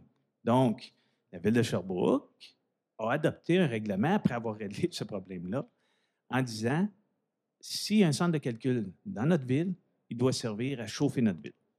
Donc, ils ont fait une stratégie de contrôle géographique par leur zonage, par leur pouvoir réglementaire. Ils sont venus intervenir à ce niveau-là. Et quand on a voulu faire le centre de calcul chez nous, il a fallu se soumettre à ça, déposer des plans, puis dire qu'est-ce qu'on faisait avec nos rejets thermiques. Et bon, évidemment, comme vous avez vu, ça a passé le test, mais il faut quand même le faire. Et c'est à Sherbrooke, avec l'Université de Sherbrooke notamment, il y a des comités qui se sont faits, puis on dit, ben oui, au calcul, mais il faut que ça chauffe nos villes. Bon, ici, ça fait de l'agricole, ça pourrait être toutes sortes de... Oui, mais ça doit servir à quelque chose. Bravo à Sherbrooke. OK. Quelqu'un d'autre où je prends des miennes? Hein? Ça va vous donner le temps d'en imaginer d'autres. Où j'en étais? Tiens, une pour Joey. Depuis la pandémie, le Québec vise à augmenter de façon importante son autonomie alimentaire. L'étude du potentiel technico-économique de Polytechnique démontre que le Québec pourrait facilement atteindre le niveau ontarien pour sa production en serre, en valorisant des rejets thermiques. Qu'est-ce qui empêche le Québec de rattraper l'Ontario, selon toi? Je dirais que c'est une question à multiples facettes. Il y a beaucoup de choses là-dedans. Il y a des choses qui se sont améliorées au Québec qui favorisent justement la construction de serre. Fait que, il y a eu un programme avec le MAPAC suite à la pandémie qui favorisait le développement de la construction de serre. Ensuite, il y a tous les aspects réglementaires et marché. Parce que la production en serre, ce n'est pas quelque chose qui est sous gestion de l'offre. Tu tombes en concurrence directe avec tout ce qu'il y a en termes de production. Tomates, concombres, poivrons, fraises, c'est une nouvelle culture, mais c'est des cultures qui sont les cultures typiques qui sont produites en serre. Laitue en plus petite quantité. Des aliments qui se conservent relativement longtemps. Fait que, pour que le domaine se développe plus, ça prend, premièrement, des promoteurs, du financement, parce que, mine de rien, ça coûte beaucoup d'argent construire une serre. Puis ensuite, ça prend un marché. Fait que ce qui sort de la serre, il faut qu'il y ait quelqu'un qui puisse l'acheter. Quand on regarde au niveau de la tomate de serre, c'est un marché qui est presque saturé, si on peut dire ça, parce que je pense qu'on est à 85 autonome en production de tomates au Québec. Fait que, de rentrer des nouveaux hectares de serre en tomates, ça veut dire qu'il faut que tu déplaces quelqu'un. Il faut que tu déplaces une importation qui vient d'ailleurs au Canada, des États-Unis, du Mexique. Fait que, c'est dur de rentrer sur ce marché-là. Et là, quand tu vas dans des cultures qui sont moins typiques, c'est comme nous autres, le projet en tant que tel vise la fraise. La fraise, encore là, c'est un marché d'importation. C'est un marché qui se déplace plus facilement à condition que tu arrives à un prix qui est concurrentiel. On ne peut pas arriver avec un volume de fraises important sur le marché et dire on va être 2 fois plus cher que le litre de fraises qui se vend actuellement. personne ne va en acheter. Fait que, tu sais, il faut, pour ça, arriver avec un projet qui est, d'un, rentable. Tu sais, fait qu'il faut construire une serre qui est hyper efficace. La VRT est un avenue, mais aussi un défi. Parce que comme ça a été mentionné à plusieurs reprises, tu sais, de négocier une entente entre un fournisseur de rejet thermique et un utilisateur. Tu sais, le cas de Qscale, c'est un cas unique. C'est un centre de données qui voulait valoriser ces rejets thermiques. Fait qu'ils ont conçu un centre de données qui était équipé pour faire ça. Mais après ça, de s'entendre avec eux, avec une entente contractuelle signée, ça a pris du temps. Fait une fois que ça c'est fait, tu peux passer à l'étape suivante de développer un projet et de l'intégrer, mais c'est ça. Il y a beaucoup de défis, mais le VRT, les rejets thermiques sont une approche qui permet justement de baisser les coûts de production, faire en sorte que tu es capable de produire des fraises à meilleur prix. Et après ça, il y a tout l'aspect R&D à l'intérieur de la serre, où est-ce que André Gosselin, il est innovant, il est dans le domaine depuis genre 40 ans, les fraises. Fait, depuis 2-3 ans, il développe une nouvelle technologie pour augmenter la densité de production en serre, parce que sinon, ce n'est pas rentable. Il faut qu'on sorte le 25 kg par mètre carré pour que le projet soit rentable et que le produit qui va arriver sur l'épicerie soit achetable. Fait, il y a tout l'aspect R&D qui va avec aussi ce nouveau marché-là qui se développe. OK, merci. Mathieu, est-ce qu'un projet comme Humano District est reproductible un peu partout au Québec? Oui. Oui, assez même facilement. Puis on peut même penser à faire un petit peu de modernisation d'existants assez facilement. Je pense que c'est assez reproductible. Puis d'ailleurs, on travaille à le faire. Tu sais. On peut penser que, là, on a ici un producteur qui est de calcul, mais vous pouvez penser que 1000 logements, là, ça va en calcul de haute densité. Chez nous, c'est vous avez vu tantôt les bacs à immersion. Vous allez mettre ça dans à peu près l'équivalent de 15 espaces de stationnement souterrain à hauteur standard. C'est facile. La technologie, la composante immobilière, elle n'est pas si lourde que ça. C'est pas là le défi. C'est vraiment d'avoir des gens qui ont de l'intérêt, de convaincre les marchés financiers. Puis pendant qu'on en parle, c'est pas juste les rejets thermiques, il faut s'intéresser aux thermiques. Et nous, chez Humano District, nous sommes dans la zone d'innovation quantique qui a été formée par le gouvernement du Québec je me souviens plus, 2021, peut-être 2020. On est dans le secteur quantique, il y a 3 secteurs chez nous, on est dans le secteur quantique. Et j'ai jamais vu personne de l'Institut quantique venir me parler de thermodynamique. Pourtant, mais on s'intéresse peu aux thermiques. Ça répond? Merci. Est-ce que quelqu'un veut rajouter un petit quelque chose, Laure, peut-être? Non, je pense que l'important, c'est sûr que dans l'industrie, c'est moins problématique, mais pour tout ce qui est tertiaire, commercial et résidentiel, l'important, c'est d'avoir des réseaux d'eau. Au fait, il faut vraiment bannir la plainte électrique, le tout électrique, parce que c'est ça, au fait, je pense que le mindset qui est en train de changer, mais qui prend vraiment du temps au Québec, parce que ça a tellement été facile et pas cher. Donc, il faut réussir à changer ça. Donc, ne plus avoir de chauffage électrique, de plainte électrique, parce qu'on ne peut rien faire. Ça tue tout potentiel de valorisation de rejet thermique, d'échange thermique entre les différents usagers d'un même bâtiment. Ça tue tout. Donc, je dirais le gros enjeu au Québec, c'est que les gens arrêtent de développer ça et de convertir les bâtiments qui ont été conçus comme ça, et ce qui demande beaucoup d'investissement. Et puis, ça fait qu'effectivement, c'est sûr, la plainte électrique, c'est pas pour rien que ça a été fait au Québec depuis longtemps, c'est parce que c'est la solution la moins chère. La moins chère à la construction du bâtiment, mais il faut réussir à changer le mindset et se dire que oui, c'est plus cher de faire un réseau hydraulique, mais au niveau des OPEX, donc des coûts d'opération du bâtiment, on va faire des économies sur le long terme et on sera capable de produire l'énergie différemment aujourd'hui, demain encore différemment, et après-demain potentiellement de valoriser l'énergie, les rejets thermiques de notre voisin. Donc je pense que c'est vraiment ça pour la répétabilité de la solution. C'est surtout être sur des réseaux hydrauliques qui permettent après d'être flexibles en termes de température et en termes de qui va monter en température ou abaisser en température ce réseau thermique-là. Peut-être juste pour ajouter, je pensais au projet de monsieur avec son j'ai retenu 1,3 km de tuyaux, 3 pieds de diamètre. Inquiétez-vous pas, je ne veux pas aller construire sur l'île d'Orléans. Là. Mais imaginez, sur le 1,3 km, si on était en zone urbaine, on pourrait arriver avec 10 000 logements, dire permettez-vous que je me pique dessus, puis peut-être son eau n'arriverait pas à 24, peut-être qu'elle arriverait à 23,2, mais on viendrait d'alimenter 10 000 appartements, on viendrait de générer de la valeur financière, puis je suis certain qu'à 23,2, il apprendrait avec si on était capable de compenser par un chèque. Mais ces réseaux-là, comme disait Laure, s'ils n'existent pas, on ne peut pas y penser. Oui, la seule chose que nous, à Polytechnique, on abonde exactement dans le même sens. En fait, on dit que les plaintes électriques, c'est le diable. Je veux dire, c'est simple, comme s'il y a des plaintes électriques, ben, je veux dire, on ne peut pas faire grand-chose de ce côté-là. Il faut qu'il y ait un système qui est capable de prendre les rejets thermiques et de la distribuer à l'intérieur d'un bâtiment ou dans un réseau de chaleur, dans un développement immobilier, par exemple. OK, merci. On arrive à la Moi, conclusion. juste un petit Oui? point, Mathieu. oui, Si tu certainement, veux ben oui. entendre parler de thermodynamique, ça va me faire bien plaisir d'aller te visiter. Oui, il faudra organiser une visite de votre site, là, ce serait intéressant. Donc, voilà, donc on arrive à la fin.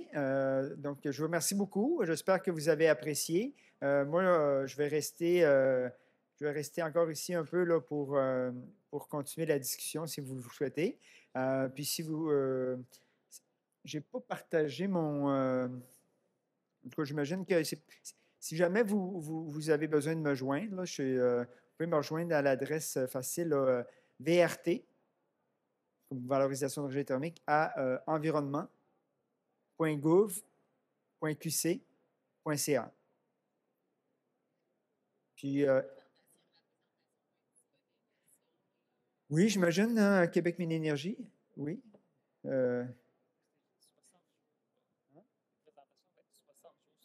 OK, il va être 60 jours sur le site pour les télécharger. C'est sûr que beaucoup de matériel qui est disponible sur notre site Web. L'étude de faisabilité, l'étude de potentiel technico-économique est disponible. L'étude aussi du potentiel est disponible. La carte des rejets thermiques est disponible. Toute l'information sur notre programme est disponible sur notre site Web. Et c'est assez facile de trouver notre programme ou la carte ou quoi que ce soit. Avec Google, on n'a pas payé pour avoir de la référencement, mais il semble y avoir beaucoup de demandes, donc on sort généralement premier.